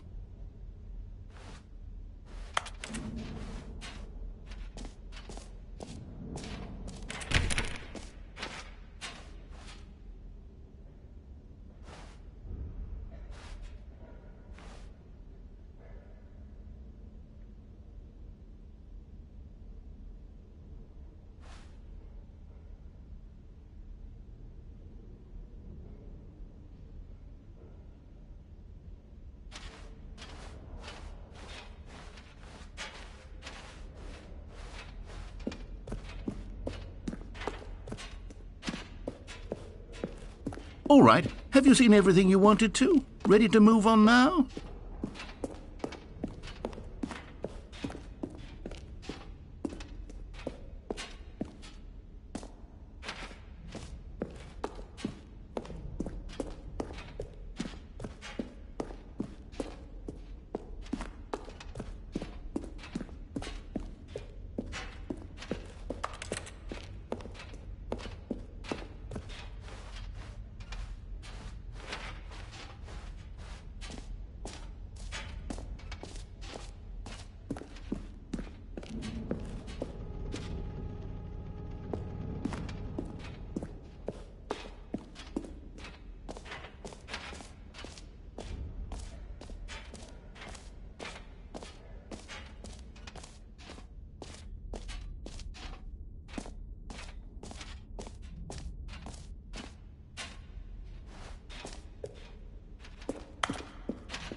An epilogue would be fun, wouldn't it, Stanley? Yes, it would go at the end of the, well, we'll figure that out later.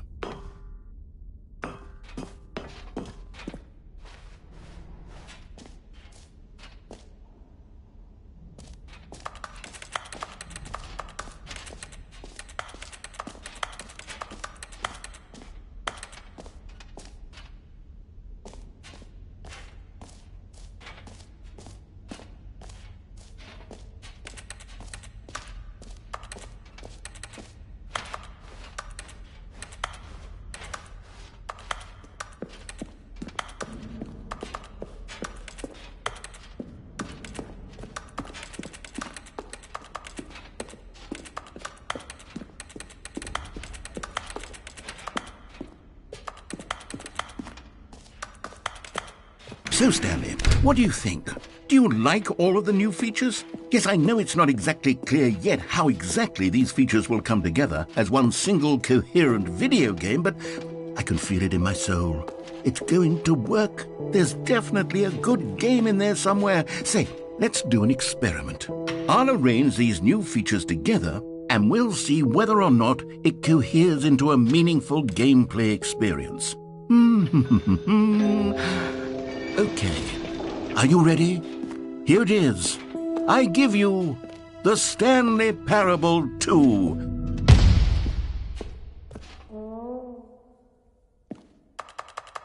I mean, there's potential here, right? It's sort of... Okay, never mind. Hold on, let me do a different arrangement. Okay, yes, this is much better. I feel good about this. Here we go. Version 2. Who am I kidding, Stanley? This isn't a coherent video game at all. It's a lot of gags. And I do very much enjoy creating gags, but they don't add up to anything.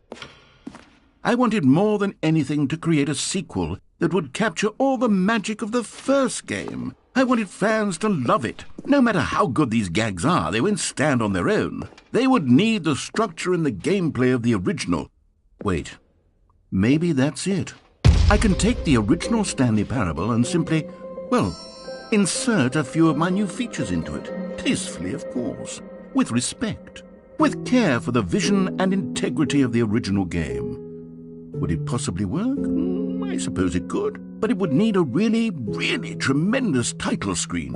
A title screen that says with bold and uncompromising conviction, "This is the Stanley Parable 2.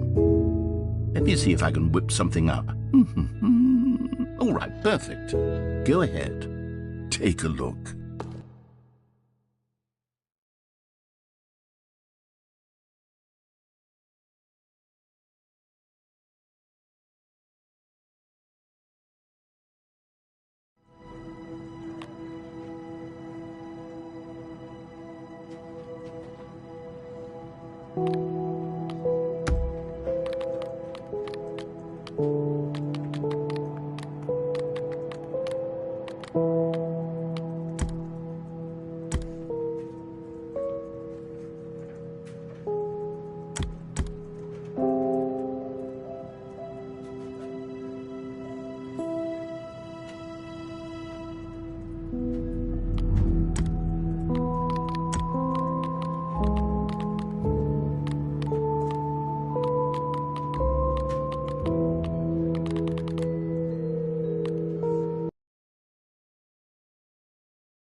This is the story of a man named Stanley.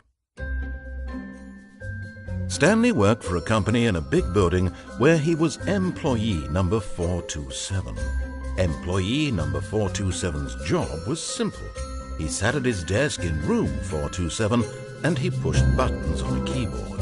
Orders came to him through a monitor at his desk, telling him what buttons to push, how long to push them, and in what order. This is what employee 427 did every day of every month of every year. And although others might have considered it soul-rending, Stanley relished every moment that the orders came in, as though he had been made exactly for this job. And Stanley was happy. And then one day, something very peculiar happened. Something that would forever change Stanley. Something he would never quite forget. He had been at his desk for nearly an hour when he realized that not one single order had arrived on the monitor for him to follow. No one had showed up to give him instructions, call a meeting, or even say hi. Never in all his years at the company had this happened, this complete isolation. Something was very clearly wrong. Shocked, frozen solid, Stanley found himself unable to move for the longest time. But as he came to his wits and regained his senses, he got up from his desk and stepped out of his office. But Stanley simply couldn't handle the pressure. What if he had to make a decision? What if a crucial outcome fell under his responsibility? He had never been trained for that. No. This couldn't go any way except badly. The thing to do now, Stanley thought to himself, is...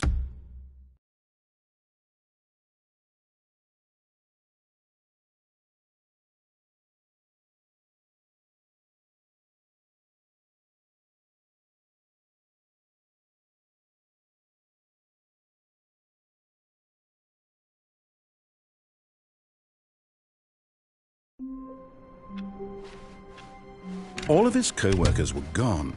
What could it mean? Stanley decided to go to the meeting room. Perhaps he had simply missed a memo. No matter how hard Stanley looked, he couldn't find a trace of his co-workers.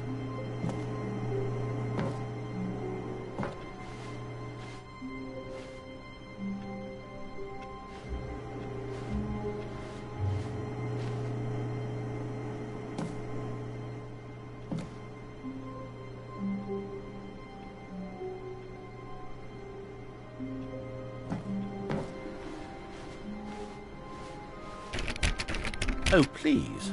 Are you really just doing this for the trophy? Click a door 5 times? Is that all you think? Stanley picked up the bucket.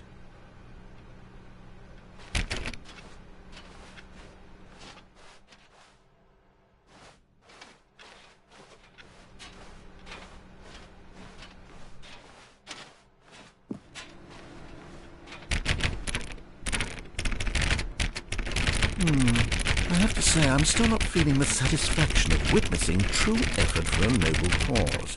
Perhaps 50 clicks will do it. Yes, almost certainly 50 clicks.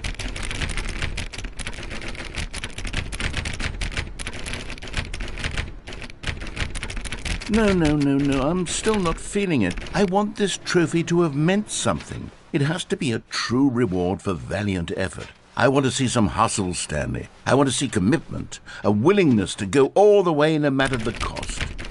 Why don't you put 20 bucket touches into door 417?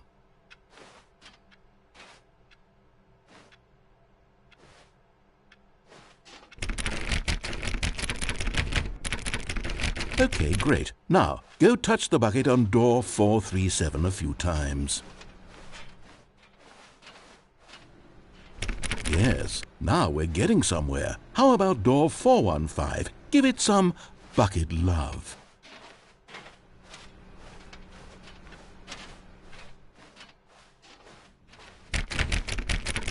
Now back to door number 437.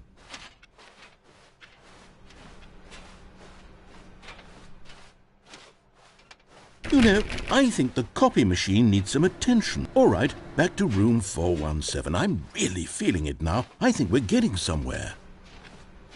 Okay, now bring the bucket on top of employee 419's desk. Yes, this is great. Now the bucket knows exactly what it's like to be employee 419. Now, let's introduce it to door 416. We've almost got it. Now make the bucket and the copy machine touch again.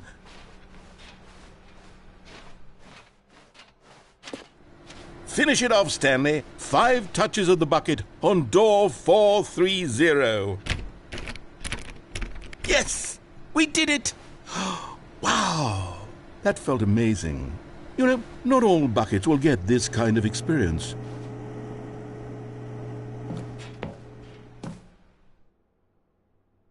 Yes, whispered the bucket into Stanley's ear. We've done it. We've escaped from that dull office and that pesky narrator. At last, out here in the white void, we are alone. Now, and for the first time... The bucket began to tell Stanley of its life and its history, of the countless wars it witnessed, desecrating the land and lives of untold numbers of innocent humans, and the bucket's own complicity therein, of sadness and regret, and the many years it spent dwelling on the actions it might have taken to curb the madness and the decay, if only it had been stronger, of hope and redemption, and its crusade to uplift the stock of life for the common man, to manifest justice where none existed, and the bittersweet reality of time, to see one's dreams and wishes met halfway, meted out in parcels like charity, and abandoned as soon as the warm glow of inspiration begins to dim. The opportunities to do so much more. There was so much it could have done, perhaps, the bucket wondered to itself. Perhaps, if it had seen its own darkness with a clearer perception. This was way too much for Stanley. What are you talking about? He screamed. You're a bucket! To this, the bucket furrowed its brow. No, Said the bucket. not since the evil wizard Gambhorata first ensnared me in his machinations as payback for the sacred amulet I stole from his treasured vaults. I was young back then and could not conceive the ramifications of... No! Stanley screamed even louder this time. This is stupid! You are a bucket! This is so stupid! Why are we even doing this? As Stanley screamed and screamed and screamed, the bucket revealed its true form, transforming into a mighty beast of untold power, its fangs glistening like...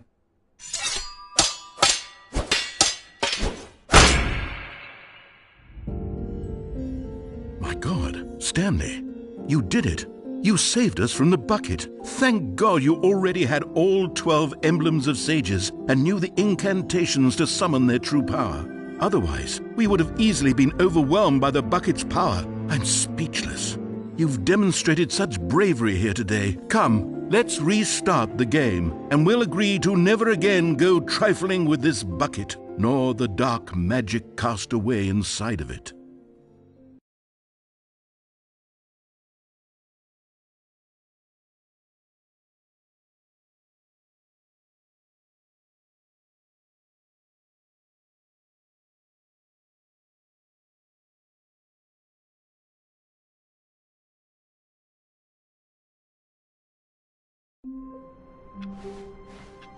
All of his co-workers were gone.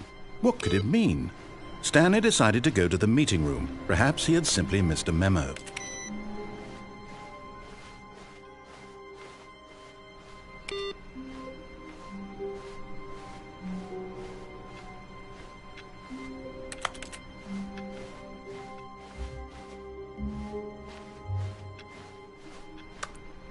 Stanley lifted the bucket into his arms, and a wave of comfort rushed over him. Stanley clutched the bucket tightly to his chest and entered the door on his left. This was not the correct way to the meeting room, but Stanley had felt the bucket calling to him, telling him that the employee lounge was simply the place to be. And here it was. Had the bucket turned out to be correct? Was this better than the meeting room? Yes, Stanley thought to himself. Yes, perhaps it truly was. How insightful the bucket turned out to be.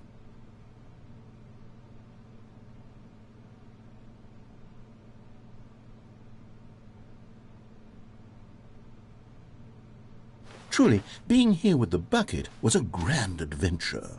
Stanley reflected on all they'd been through together. First, walking through the door on the right. Then walking to the lounge, then arriving at the lounge. What a thrilling journey the bucket had inspired.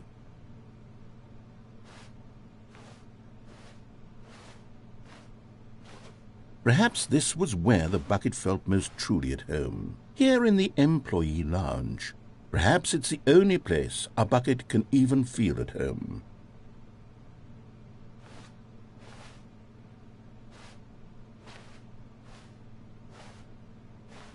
Stanley decided to just give the bucket absolutely as much time as it needed to be in the lounge. Clearly, the bucket and the employee lounge shared a special connection.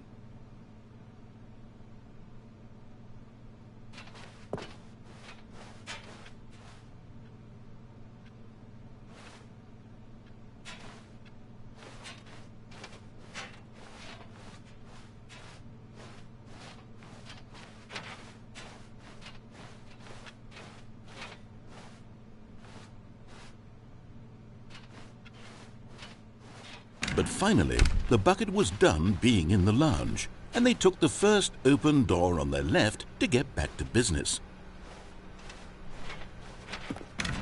No, said the bucket. Don't go to the meeting room. Go somewhere else. The cargo lift, yes. Go there. Go to the cargo lift.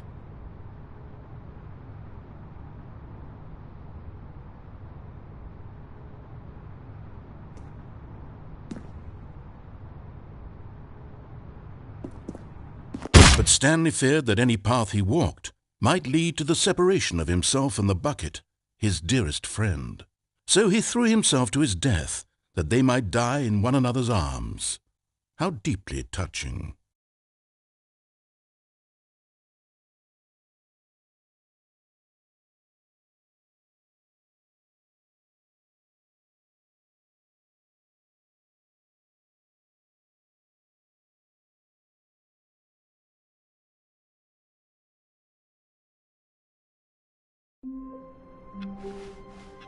All of his co-workers were gone.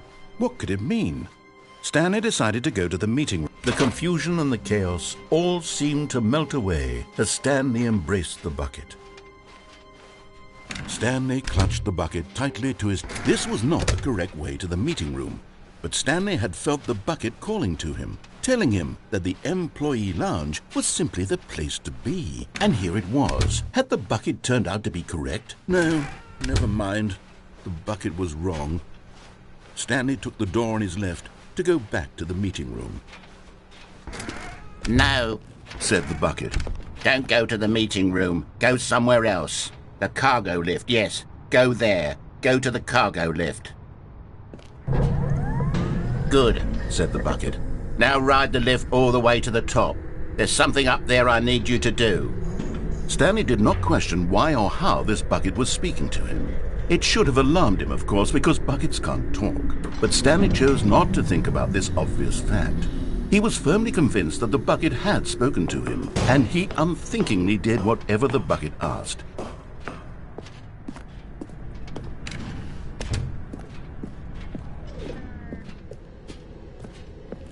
No, stop. Look there on the wall. You see, there's a sign right there. It says, "No buckets past this point." Stanley, how could you think it was okay to bring the bucket here? Unless, what if the problem is that you actually don't know what is a bucket and what isn't a bucket? I suppose that would explain a lot about your behavior up to this point. Which, if that's true, well, my goodness, I think we have to do something about it. This misunderstanding could have dire consequences on the entire rest of the game if not addressed quickly and properly. So much of the impact of the story is dependent on your understanding of what is and isn't a bucket. Please, step in here for a moment.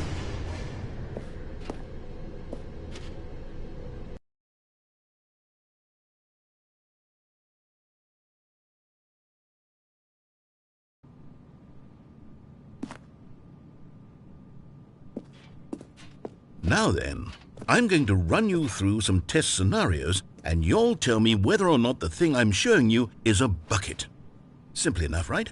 This should tell us everything we'll ever need to know about what is or is not a bucket. Okay, let's begin. Item 1. Is this a bucket? Correct. It is a hologram of a bucket, not an actual bucket.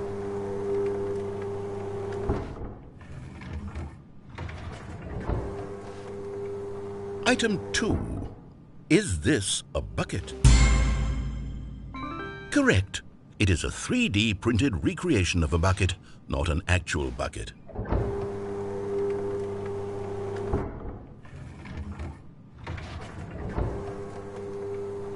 Item 3. Is this a bucket?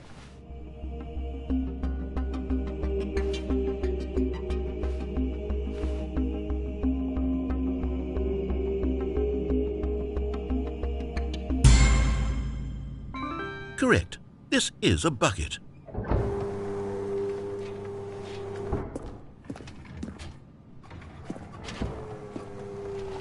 Item 4. Is this a bucket?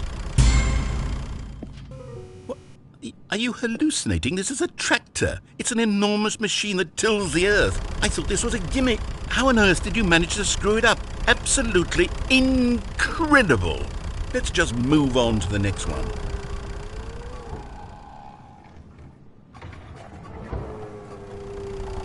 Is this a bucket? Incorrect. This is a bucket.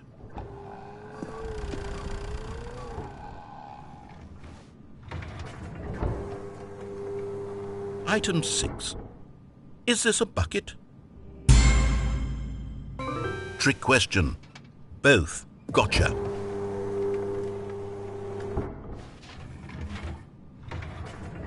Item...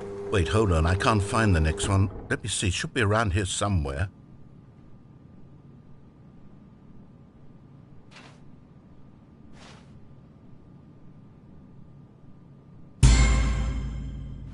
Okay, you and I both know there isn't anything here. And I don't appreciate the implication that nothing is a bucket when we both clearly know that a bucket is something, and therefore nothing could possibly be something. Unless, in your twisted mind, have you somehow convinced yourself that a bucket is nothing? Answer me straight, Stanley. Do you believe that nothing is a bucket? You know what? I'm too confused to even sort it out. I've lost all sense of perspective. What is a bucket? What isn't a bucket? Mere moments ago I could answer these questions with confidence. And yet now I'm somewhat adrift. Do any of us know what a bucket is? Am I a bucket? Stanley, I can't keep doing this. I'm losing myself, and myself was all I ever had to begin with. I'm afraid the bucket is threatening to tear our relationship apart. I can't have that. I'm sorry. But I'm going to erase all buckets from the game entirely. Okay, here we go.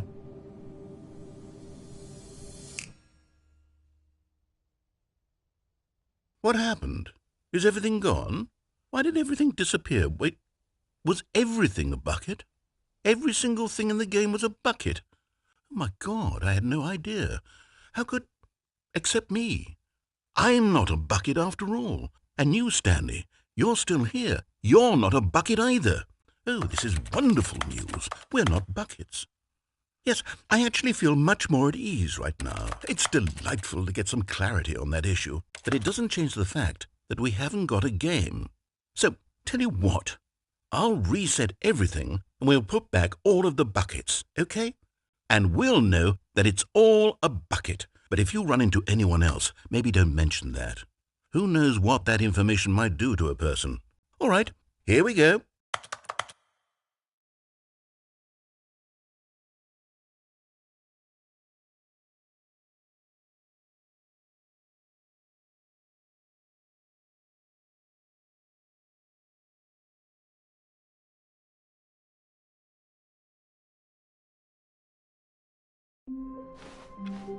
All of his co-workers were... Wait, no. This isn't the right office, is it? Is this Stanley's office?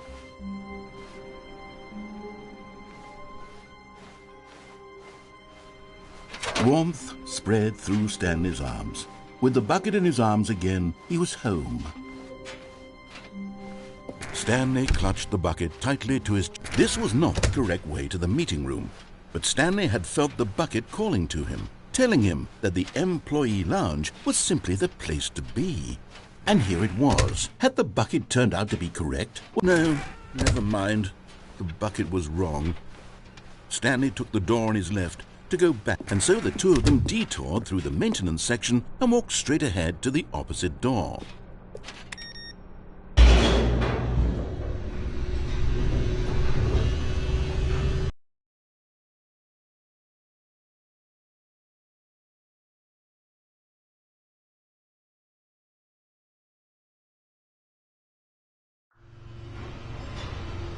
good, Stanley. I'm glad you found your way here. I knew you'd find this place eventually.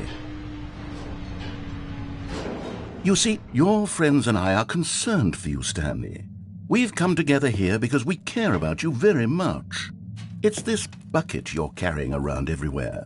The bucket isn't even from the original Stanley Parable. It's just sequel content. We're the ones that matter, Stanley. Classic characters from the first game, like the Adventure Line and the Broom Closet, because that's what fans want from a sequel. They want more of their favorite jokes, not this bucket that they've never seen before. Yes, I know I'm the one who gave you the bucket, but you're spending too much time with it.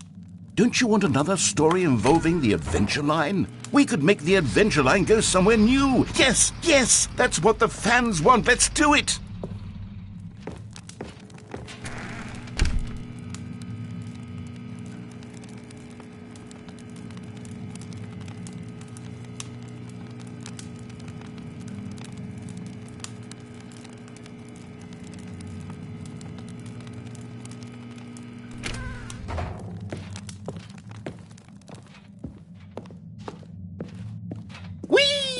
Look at that wacky line. Who knows where it'll go off to next? Oh, and it played some silly music as well.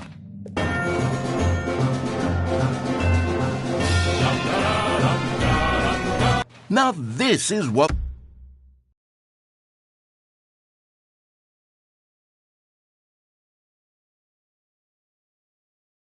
the Stanley Parable is all about. Don't you remember all those great jokes from the original dialogue? Also, Stanley is addicted to drugs and hookers. Yes, it's as classic now as it was back then. Let's do it for the fans, Stanley.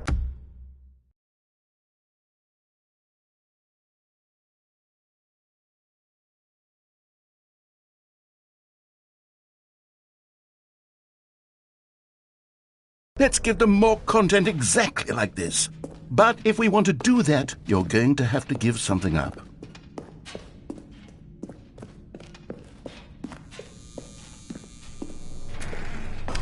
Don't you get it, Stanley? We need to get rid of the bucket. That's why I'm very proud to introduce a brand new character. This is the Bucket Destroyer. I think it'll make a wonderful new addition to the rich lore of the Stanley Parable. True, it also was not in the original game, but it's such a well-fleshed-out character with so much personality that to me it already feels as though it's been part of the cast all along. Don't you agree? Can you guess what the Bucket Destroyer does? Surely you don't need me to spell it out for you. Go ahead now, Stanley. Say goodbye to the bucket, and then pop it into the machine when you're ready.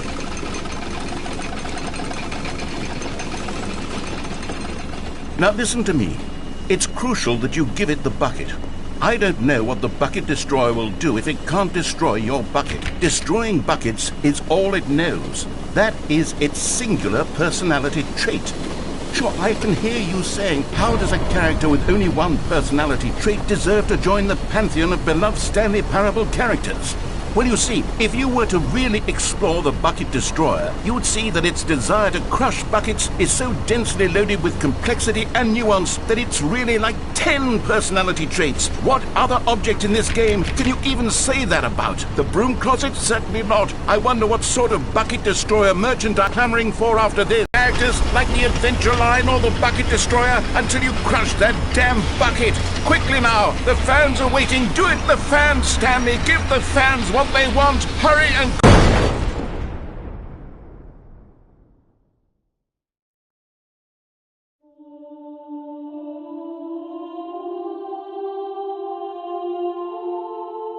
The Bucket Destroyer, my prized creation. You had so much potential. We were going to do such marvelous things with you, tell such spellbinding stories about you. All of it squandered now. Goodbye, new friend. For the moment in time that you were here, you were magnificent.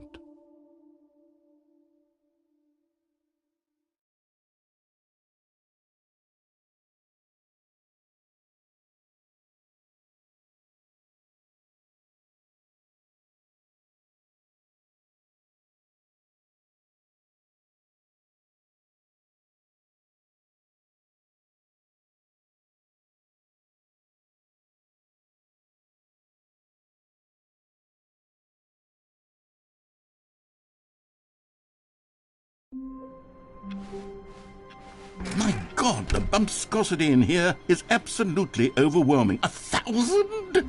You people have got to be nuts. How can you stand this much bumpscosity?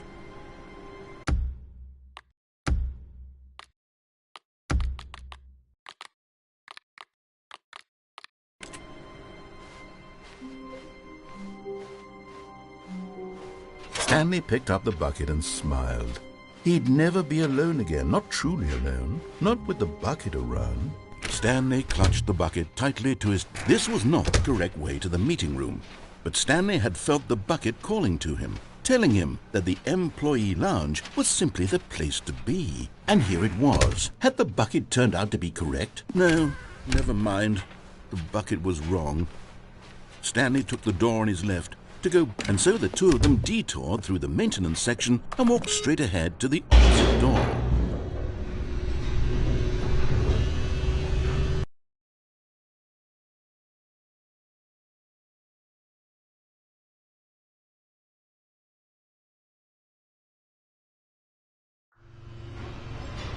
Oh, good, Stanley. I'm glad you found your way here. I knew you'd find this place eventually. You see, your friends and I are concerned for you, Stanley. We've come together here because we care about you very much. It's this bucket you're carrying around everywhere. The bucket isn't even from the original Stanley Parable. It's just sequel content. We're the ones that matter, Stanley. Classic characters from the first game, like the Adventure Line and the Broom Closet. Because that's what fans want from a sequel. They want more of their favorite jokes, not this bucket that they've never seen before. Yes, I know I'm the one who gave you the bucket, but you're spending too much time with it. Don't you want another story involving the Adventure Line? We could make the Adventure Line go somewhere new. Yes, that's... Whee! Look at that wacky line. Who knows where it'll go off to next? Oh, and it played some silly music as well.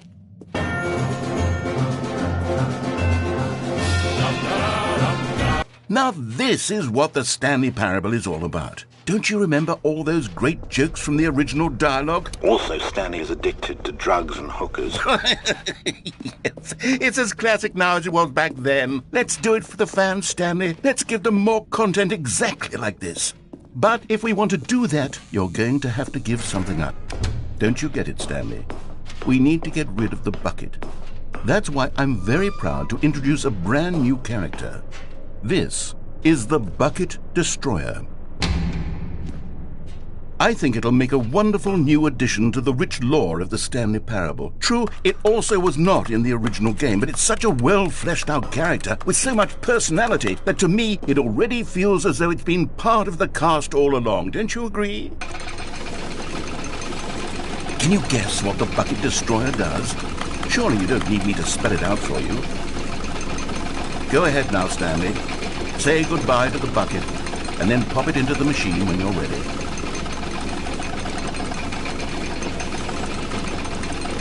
Now listen to me. It's crucial that you give it the bucket. I don't know what the Bucket Destroyer will do if it can't destroy your bucket. Destroying buckets is all it knows. That is its singular person.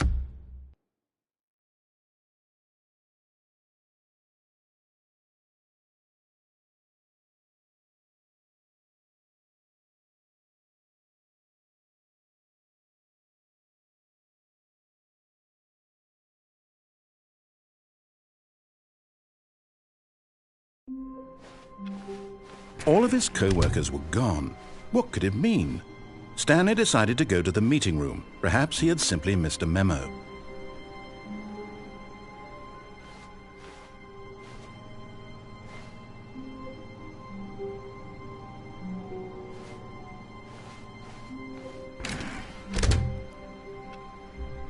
The good old bucket.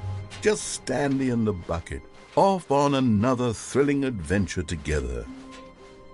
Stanley clutched the bucket tightly to his chest and entered the door on his left. This was not the correct way to the meeting room, but Stanley had felt the bucket calling to him, telling him that the employee lounge was simply the place to be. And here it was. Had the bucket turned out to be correct? No, never mind. The bucket was wrong. Stanley took the door on his left to go back to the meeting room. No, said the bucket.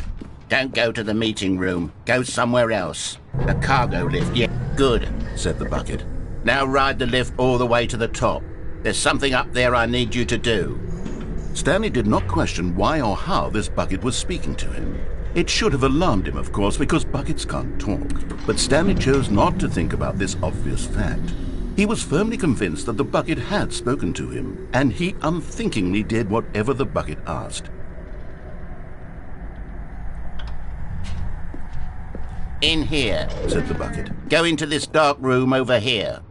Stanley once again obeyed blindly.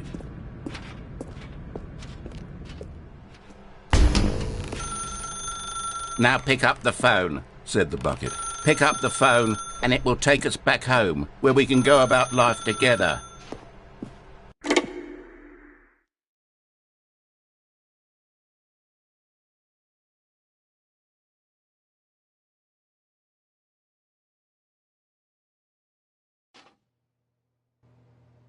This is the sad story of a man named Stanley and his bucket.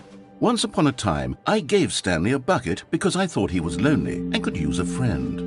And then, very distressingly, he began to believe the bucket could speak to him.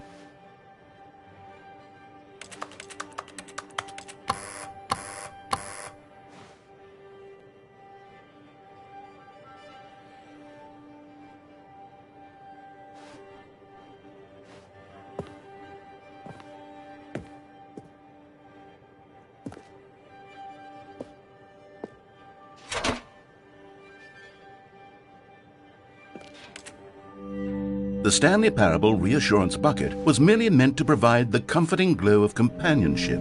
It doesn't literally talk and give you orders. Whatever Stanley is hearing the bucket say to him is just in his head.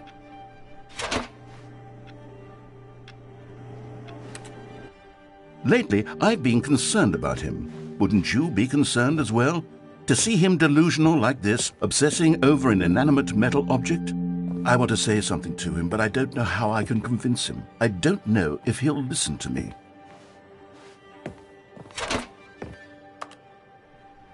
Oh, I'll try anyway. Stanley, can you hear me? Listen to me. It's just a bucket. It can't think, it can't talk. All it will ever truly do for you is effectively transfer a liquid from one location to a different location. That's it. It doesn't do anything else.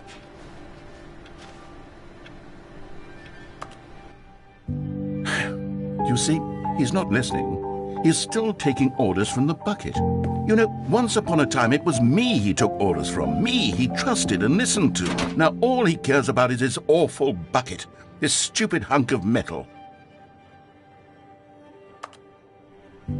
It's sad, but I suppose he doesn't need me anymore. From now on, he's just going to cling to this bucket, this cold, empty bucket, this sort of shiny bucket.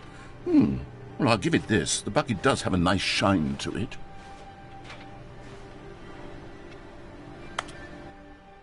Yes, I suppose on closer inspection that it doesn't quite look like your average hardware store bucket. It's just a little more, what am I trying to say? Sturdier, more capable of transporting liquid. Like it would be better at moving an amount of water from one room to another. Oh my God, what am I saying? Better at carrying water from room to room. It's a bucket. It's literally just a bucket. Why do I feel some need to point out the ways in which it's so much more than just a regular bucket? Oh no, I'm having feelings for the bucket. No. What's going on? Why do I want to be with the bucket? Hear what the bucket has to say. Do anything it asks. What's wrong with me? I don't understand. Perhaps, if I had the bucket, this would be less confusing. Yes. The bucket could tell me what to do in this troublesome situation.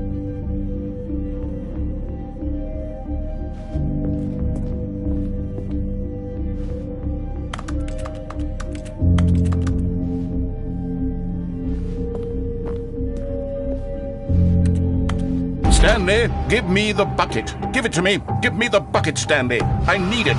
Give it to me now. Give it or I'll...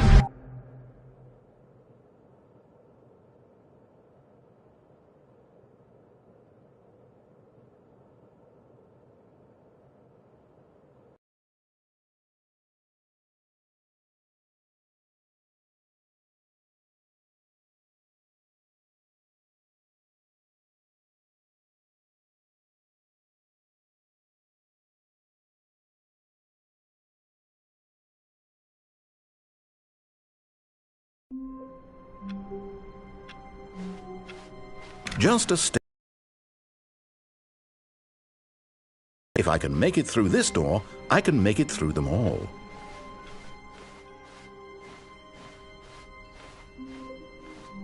When Stanley came to a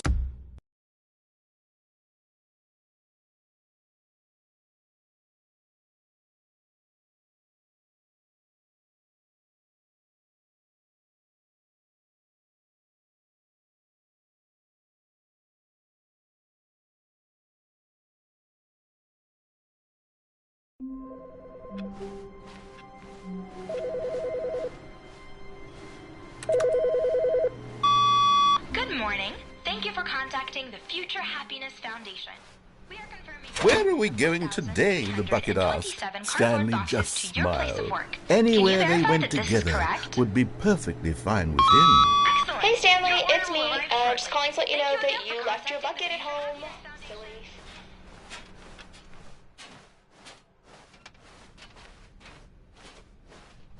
Stanley clutched the bucket tightly to his chest and entered the door on his left. Still no one was here. Stanley needed the bucket's warmth and comfort now more than ever. Perhaps his boss's office. Oh, Stanley, can you feel it? The broom closet. It wants the bucket. You can feel that, can't you? The aura of jealousy. It's as clear as day. This broom closet believes it deserves the bucket. I can really feel it now. It's a bucket. It belongs in a broom closet. That's what the broom closet is trying to say here. It's supposed to go with the other cleaning supplies. Good for you, Stanley. Don't give in. Don't hand over the bucket. I know how hard it must be, given the pressure that the broom closet is putting on your shoulders right now, but you have to be strong. This is your bucket. This is your companion and lifelong friend. You can't hand it over. Oh, no. We're getting into name-calling now, it seems. Is this how low the broom closet has sunk, that it has to resort to this stream of petty insults simply in order to get you to hand over the bucket? Stanley, I never liked this broom closet for a variety of reasons, but even this is worse than I had imagined. And wait, now the broom closet has the gall to imply that you and the bucket are not truly deep and lasting friends? That your relationship is purely superficial and convenient? That your life is so banal and meaningless that you'd feel the same sort of kinship towards any inanimate object which happened to lay in your path in an even partially enticing manner? Well, I never. Go on, Stanley. Lay into it. Really tell the broom closet off for its demeaning comments. Expand on the wide variety of experiences you and the bucket have shared together. Go through each of them point by point. Share your journal entries detailing the rich emotional landscape of your feelings for the bucket as they have changed and evolved over the years. Let him have it.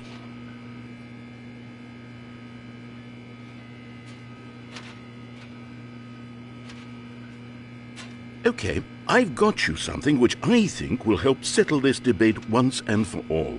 Here we go. There. Now it's settled. No more debate, no more discussion.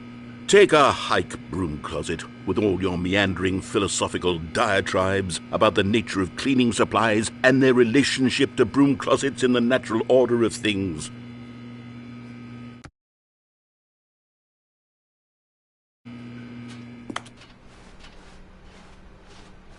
All right, I've got a second sticker back here, and I'm going to slap it on as well because I think it's appropriate.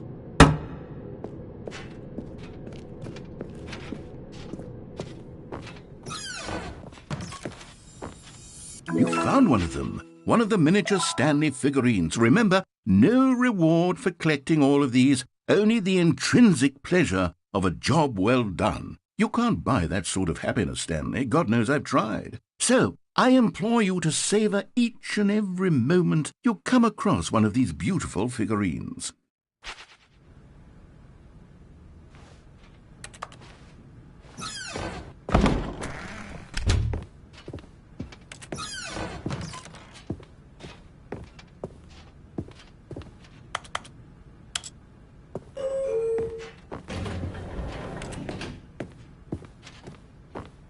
Stepping into his manager's office, Stanley was once again stunned to discover not an indication of any human life.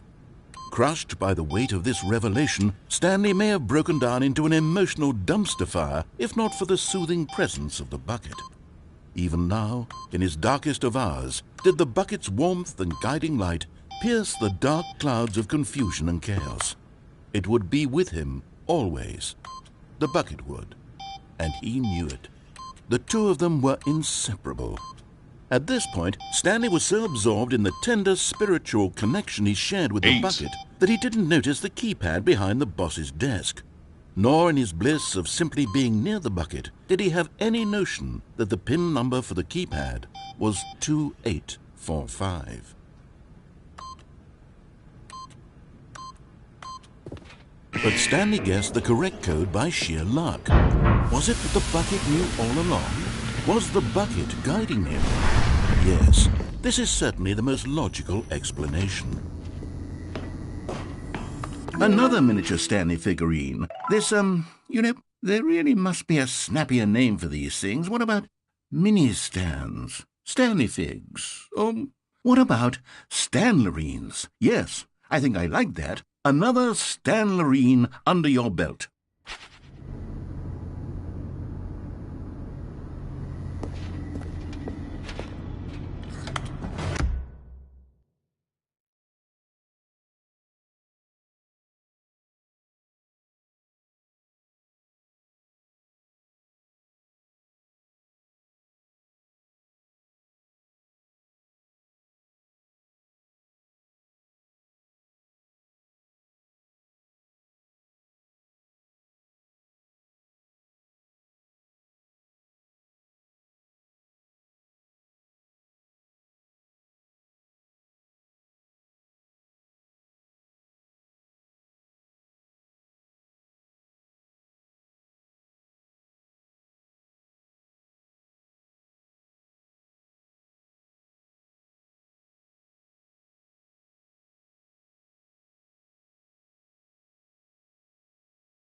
The elevator raced downward, plummeting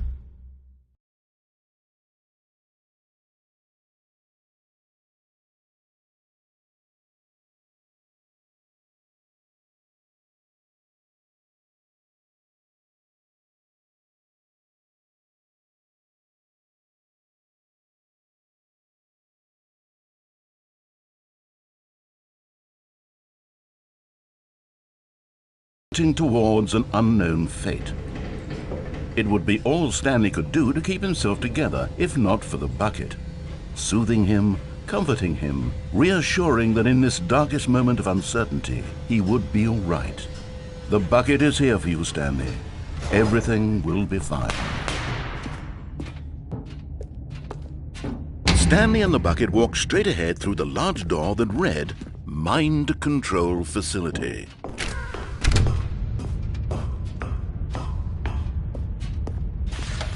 The lights rose on an enormous room packed with television screens. What horrible secret did this place hold? Stanley and the bucket both wondered to themselves. But just as Stanley was about to proceed further into the mind control facility, he tripped and fell over the railing and into the dark void below. Thankfully, he fell directly onto the bucket, which safely cushioned his fall. Now, what to do next? Stanley wondered. Stanley and the bucket could find no way out of this enormous pit, and so eventually they decided that the best thing to do would be to simply get comfortable down here. So they set up a little couch and relaxed. It really wasn't so bad down here, a bit cold perhaps. After some time had gone by, they installed a few shelves as well, and a sort of kitchenette that was useful for when the bucket was craving paninis. But it wasn't until the rugs and the standing lamps came in that it really started to feel like a home. In fact, after some time, Stanley realized that it had been ages since he had even thought of the mind control facility at all. He'd never gotten to fully explore what was up there, never been able to unearth the many mysteries of the mind control facility. This lack of closure began to eat at him. Soon he was dwelling on his regrets, and the state of their home slowly decayed as Stanley became withdrawn and neglected the cleaning. It unsettled the bucket deeply. Stanley wasn't usually like this. The bucket tried to reach out to him again and again, but to no avail. All Stanley could think about, all he could talk about, was going back, doing it over again, staying on the path. It was a mistake to leave the path. It was a mistake. It was a mistake. I need to do what the narrator says. I need to see the true ending. This made no sense at all to the bucket, which was simply trying to live its life down here as comfortably as possible. Yet Stanley was unconsolable. This isn't an ending. This is just a hole in the ground. The bucket sighed. True, it wasn't an ending. But it's where we happen to be. And maybe, possibly, if we accept the reality of things, maybe this will become an ending eventually. It's what the bucket was counting on. The two of them waited for a very long time.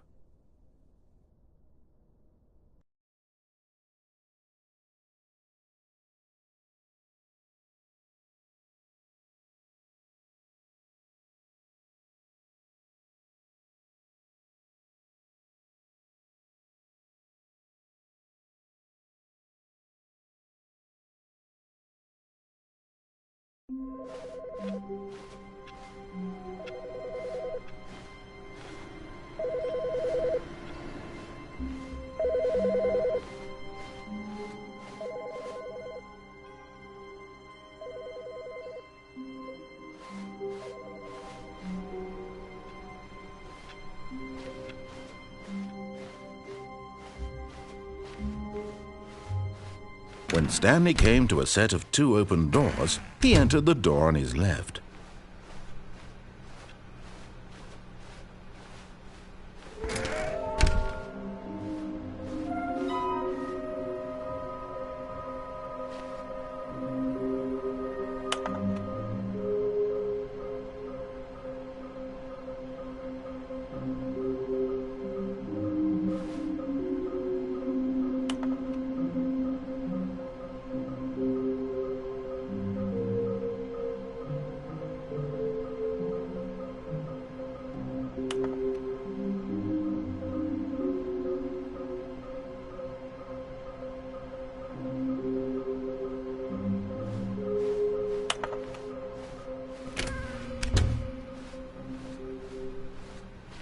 Coming to a staircase, Stanley walked upstairs to his boss's office.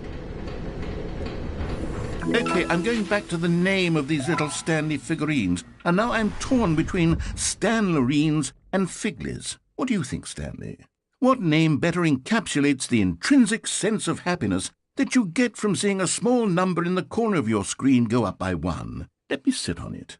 I'm sure it will come to me.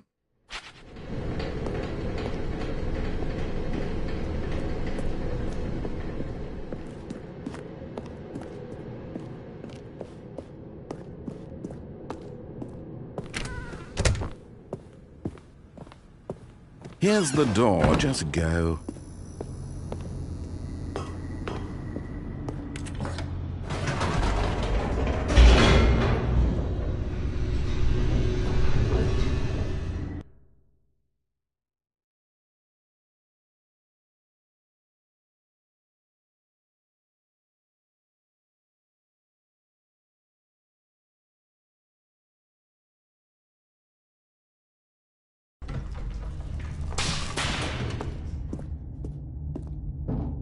Stanley walked straight ahead through the large door that read Mind Control Facility.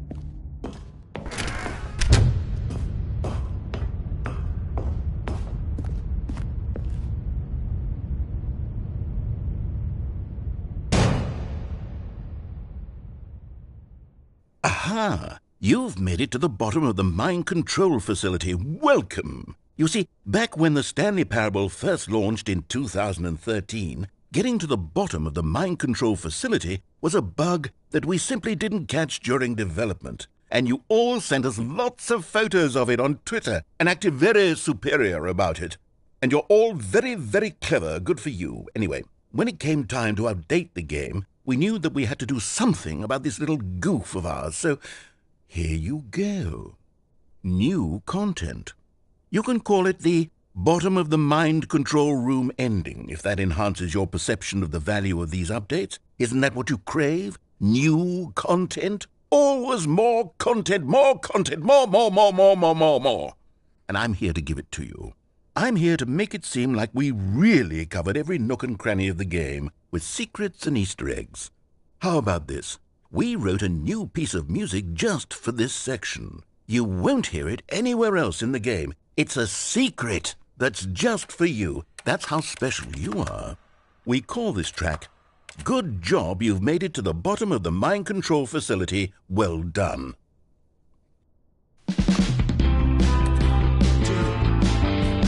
Good job, you did it. Good job. 3, 2, 1. Good job, you made it to the bottom of the mind control facility.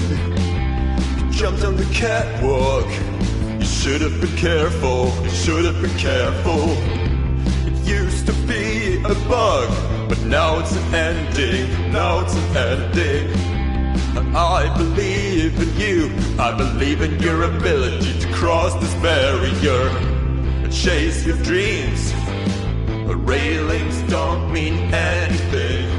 Good job, you did it. Good job, you did it. Good job, you did it. Good job, you did it. Good job, you did it. Good job, you did it. Good job, you did it. Good job, you did it. Good job, you did it. Good job, you did it.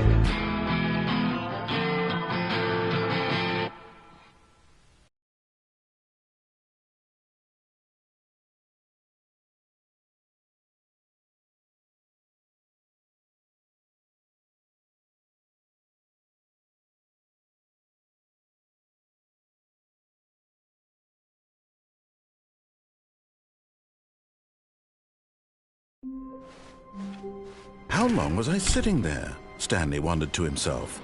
Minutes? Days? Centuries? Did something crucial happen while my senses were turned? He made a note to be more careful with time from now on. A good bucket, a strong bucket, a humble bucket, a committed bucket, a bucket of culture and distinction.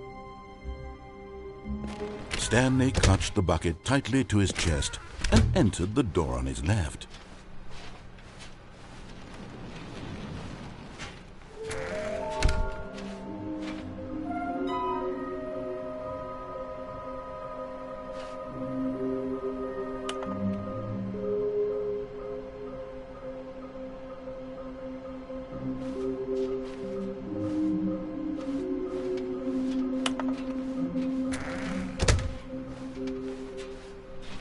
Coming to a staircase, Stanley and the bucket walked upstairs to the boss's office. Stepping into his manager's office, Stanley was once again stunned to discover not an indication of any human life. Crushed by the weight of this revelation, but Stanley guessed the correct code by sheer luck. Was it that the bucket knew all along? Was the bucket guiding him? Yes. This is certainly the most logical explanation.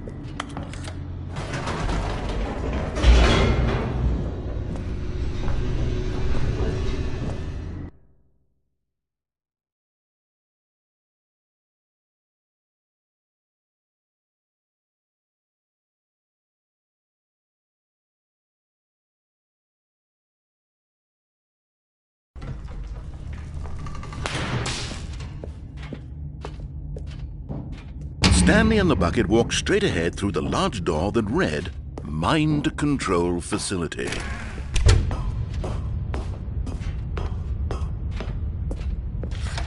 The lights rose on an enormous room packed with television screens. What horrible secret did this place hold? Stanley and the bucket both wondered to themselves.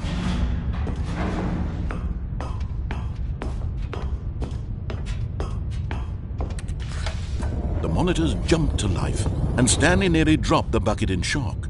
Everyone in the office was being videotaped, monitored like guinea pigs. The bucket had never seen anything like this, and it very nearly burst into tears as Stanley cradled it gently, reassuring it that everything would be fine.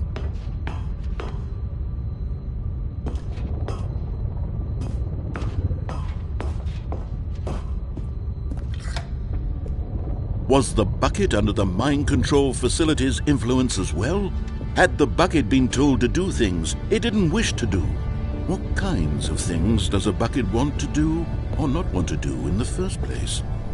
These questions raced furiously in Stanley's feeble mind. No! He screamed into the bucket.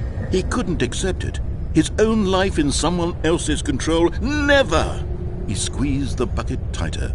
His one friend in the entire world. At this point, he could trust no one except for the bucket. But here was the proof. The heart of the operation. Controls labeled with emotions, happy or sad or content.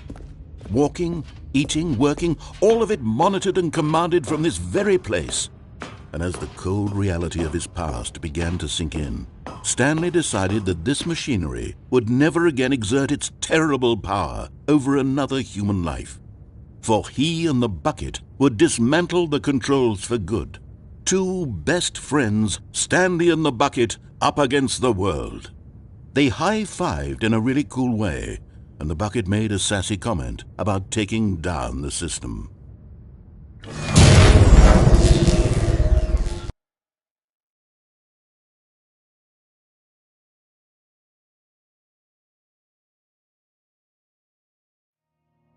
Stanley and the bucket waited in blackness. Was it over? Yes, they had done it. Stanley and the bucket had defeated their greatest and darkest enemy, freed themselves from the tyrannical grip of the evil mind control machine. Freedom was now mere moments away. Excitedly, the two of them began to discuss the kind of life they wanted to live once they stepped through this massive door. The bucket wanted to learn to roller skate. Stanley wanted to sneeze in every country on Earth. Both of them wanted to begin watching a movie, any movie, but then stop it halfway through and begin watching it in reverse from the end. True, it was a simple life they envisioned, but it was one they'd lived together, with one another to lean on, to trust, to support, and to... What? Wait. What was happening? Why had the door stopped? Was Stanley and the bucket not about to be freed? An unbearable silence filled the room, lingering in uncertainty, until finally the truth hit Stanley square in the face. This building did not want the bucket to leave. Even the facility itself recognized the incredible calming presence of the bucket, needed the soothing warmth of the bucket, would go to any lengths not to part with the bucket. No. Stanley can't leave this place, not while he has such a precious bucket in his arms, not while this building has anything to say about it. Stanley realized he would never again leave this very room, but at least he has the bucket. To be trapped eternally in darkness isn't really so bad, Stanley thought to himself. As long as I have my bucket with me, right? I'll be okay, won't I? Stanley gulped. Very soon now, he was about to find out.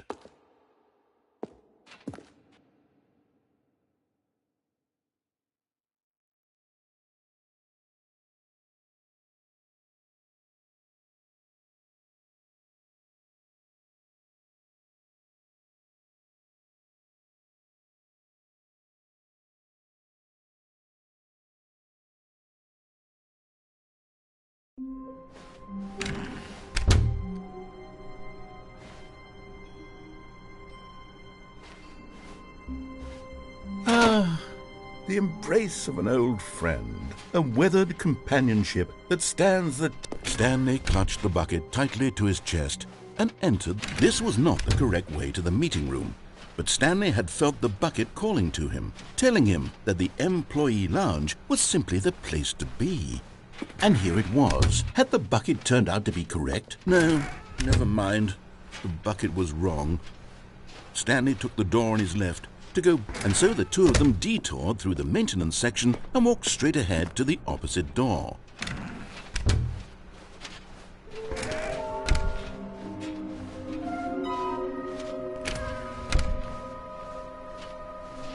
Coming to a staircase, Stanley and the bucket walked upstairs to the boss's office.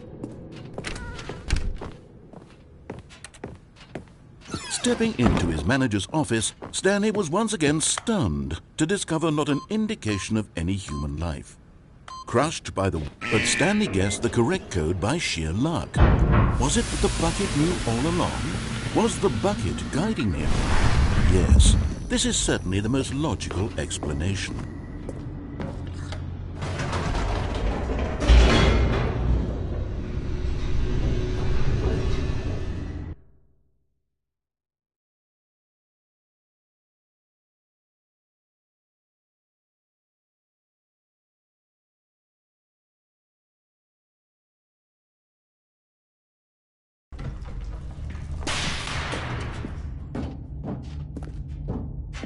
Stanley and the bucket walked straight ahead through the large door that read, Mind Control Facility.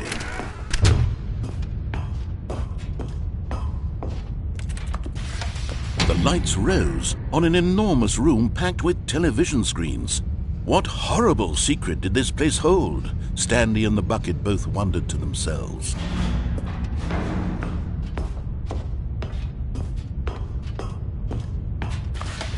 The monitors jumped to life, and Stanley nearly dropped the bucket in shock.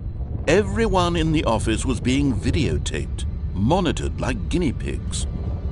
The bucket had never seen anything like this, and it very nearly burst into tears as Stanley cradled it gently, reassuring it that everything would be fine. Was the bucket under the mind control facility's influence as well? Had the bucket been told to do things it didn't wish to do? What kinds of things does a bucket want to do or not want to do in the first place? These questions raced furiously in Stanley's feeble mind. No! He screamed into the bucket. He couldn't accept it. His own life in someone else's control? Never! He squeezed the bucket tighter. His one friend in the entire world. At this point, he could trust no one except for the bucket. But here was the proof. The heart of the operation. Controls labeled with emotions, happy or sad or content. Walking, eating, working, all of it monitored and commanded from this very place.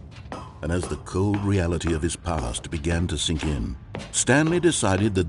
But at the last second, the bucket jumped in and pressed the button to turn on the controls. Stanley gasped in horror. Had this been the bucket's plan all along?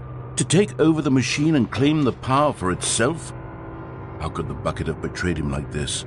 Stanley was prepared to throw the bucket away in disgust when suddenly an image appeared upon the enormous screen. Birds. Silly, silly birds. The control buttons became active again.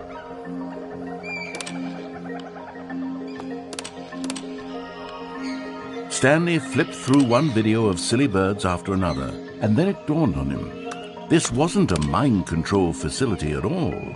It was a facility for monitoring and surveilling silly birds all over the world. The mind controls were only a facade to disguise its true intentions. Had the bucket known this all along? Stanley marveled at the metal genius in his hands, the one who had pointed him towards this incredible discovery. Stanley and the bucket never found freedom because they spent the rest of their lives here in this place, flipping through live streams of the silliest birds imaginable. Of all the possible paths his life could have taken, this one was surely the best. And Stanley was happy.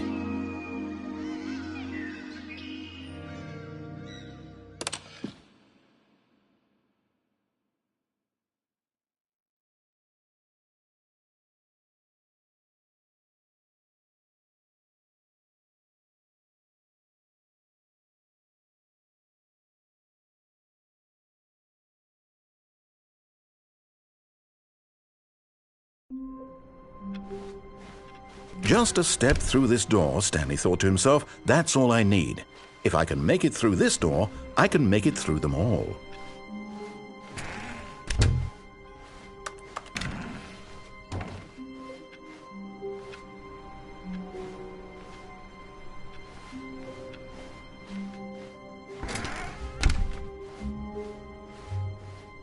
When Stanley came to a set of 2 open, this was not the correct way to the meeting room, and Stanley knew it perfectly well. Perhaps he wanted to stop by the employee lounge first, just to admire it. It was okay. But eager to get back to business, Stanley took the first open door on his left. Stanley was so bad at following directions, it's incredible he wasn't fired years ago. Look, Stanley, I think perhaps we've gotten off on the wrong foot here. I'm not your enemy, really, I'm not. I realize that investing your trust in someone else can be difficult, but the fact is that the story has been about nothing but you all this time. There's someone you've been neglecting, Stanley. What? Really? I was in the middle of something. Do you have zero consideration for others? Are you that convinced that I want something bad to happen to you? Why, I don't know how to convince you of this, but I really do want to help you, to show you something beautiful. Look, let me prove it. Let me prove. You're getting close now, Stanley. You've nearly gotten all of the Figler and Marines. Very soon, you'll collect the last one, and then the first number will equal the second number, and that will be it. We'll be different people by then. Different in the sense that we used to have none of them, and now we have them all. You can't go back to when you had no Figler and Marines. None of us can.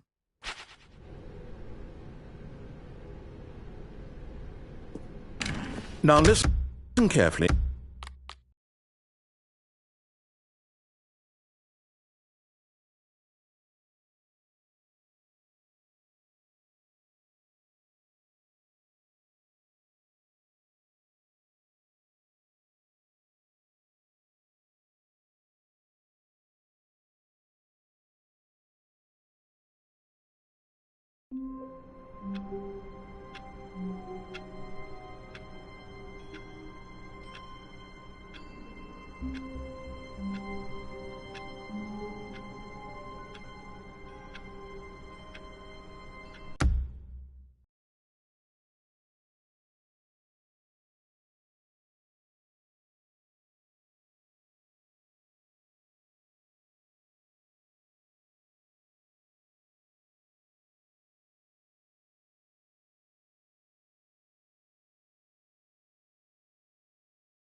All of his co-workers were gone. What could it mean? Stanley decided to go to the meeting room. Perhaps he had simply missed a memo.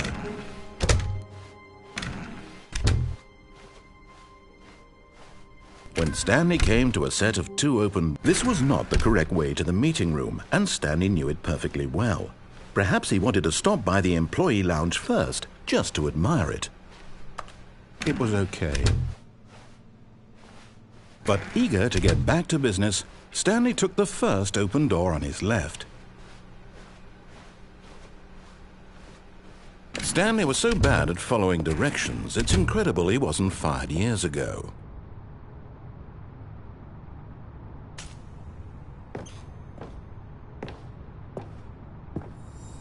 And there it is, the last Stiggly Wiggly. Savor this moment, Stanley. This is a real accomplishment. This is doing something just for the sake of doing it.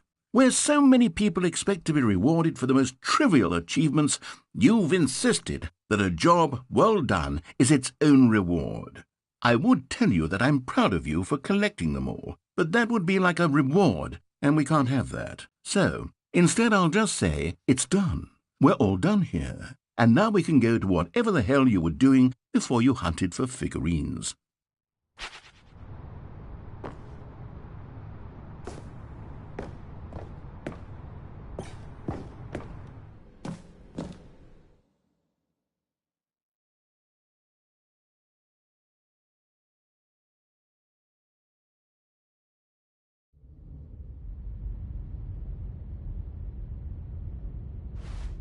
Stanley had now gotten himself so far off the beaten path that it seemed the office had begun so far off the beaten path that it seemed the office had begun so far off the beaten path that it seemed the office had begun so far off the beaten path that it seemed the office had begun so far off the beaten path that it seemed the office had begun so far off the beaten path that it seemed the office had begun so far off the. You didn't think I was actually just a recording, did you? What a silly and trite explanation that would be. All the back and forth between you and me, all the absurd adventures we've been through, and it all turns out I'm just a tape recording? It was all just in Stanley's head. I bet that's the kind of twist you think is revelatory. I bet each and every time you watch a movie where it turns out all to be in the main character's imagination, you must absolutely bolt off the couch in pure shock at the phenomenal and intricate storytelling. It must be so simple to be you. Life being an unending waterfall of surprises and delights. How much more exciting you must find the world than the rest of us do. Now I've become sad. Look what you've done to me. This is all your fault.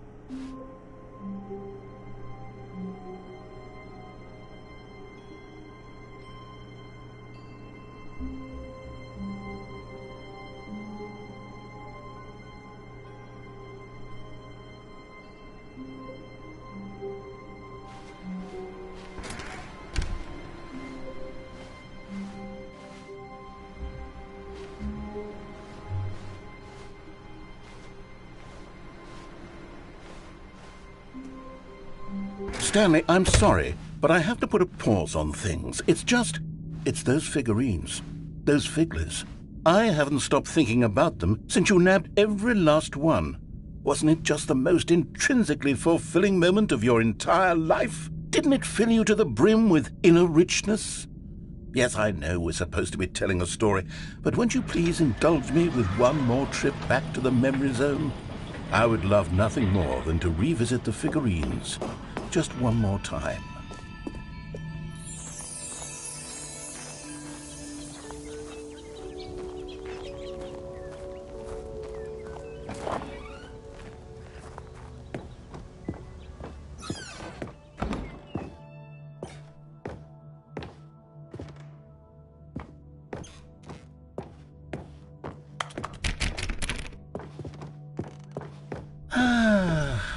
Here's where it all began. The first collectible.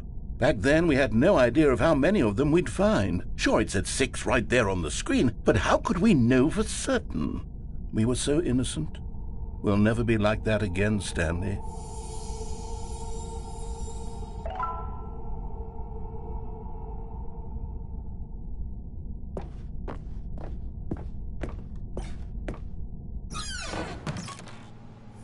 And here was the second Stanley.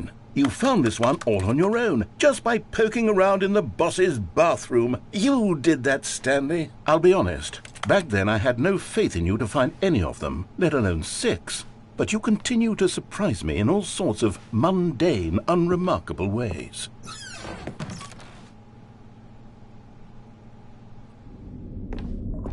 Okay, let's do a little quiz.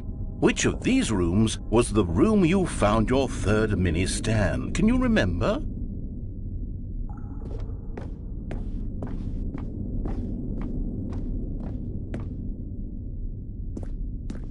No. Under the stairs was the 4th place you found a Figanley, not the 3rd. Well, I guess perhaps I shouldn't be surprised. Memories like these are so precious and so cherished that they all just sort of blend together, don't they? You know what? If under the stairs feels like the 3rd place you found a collectible, then who am I to go making judgments?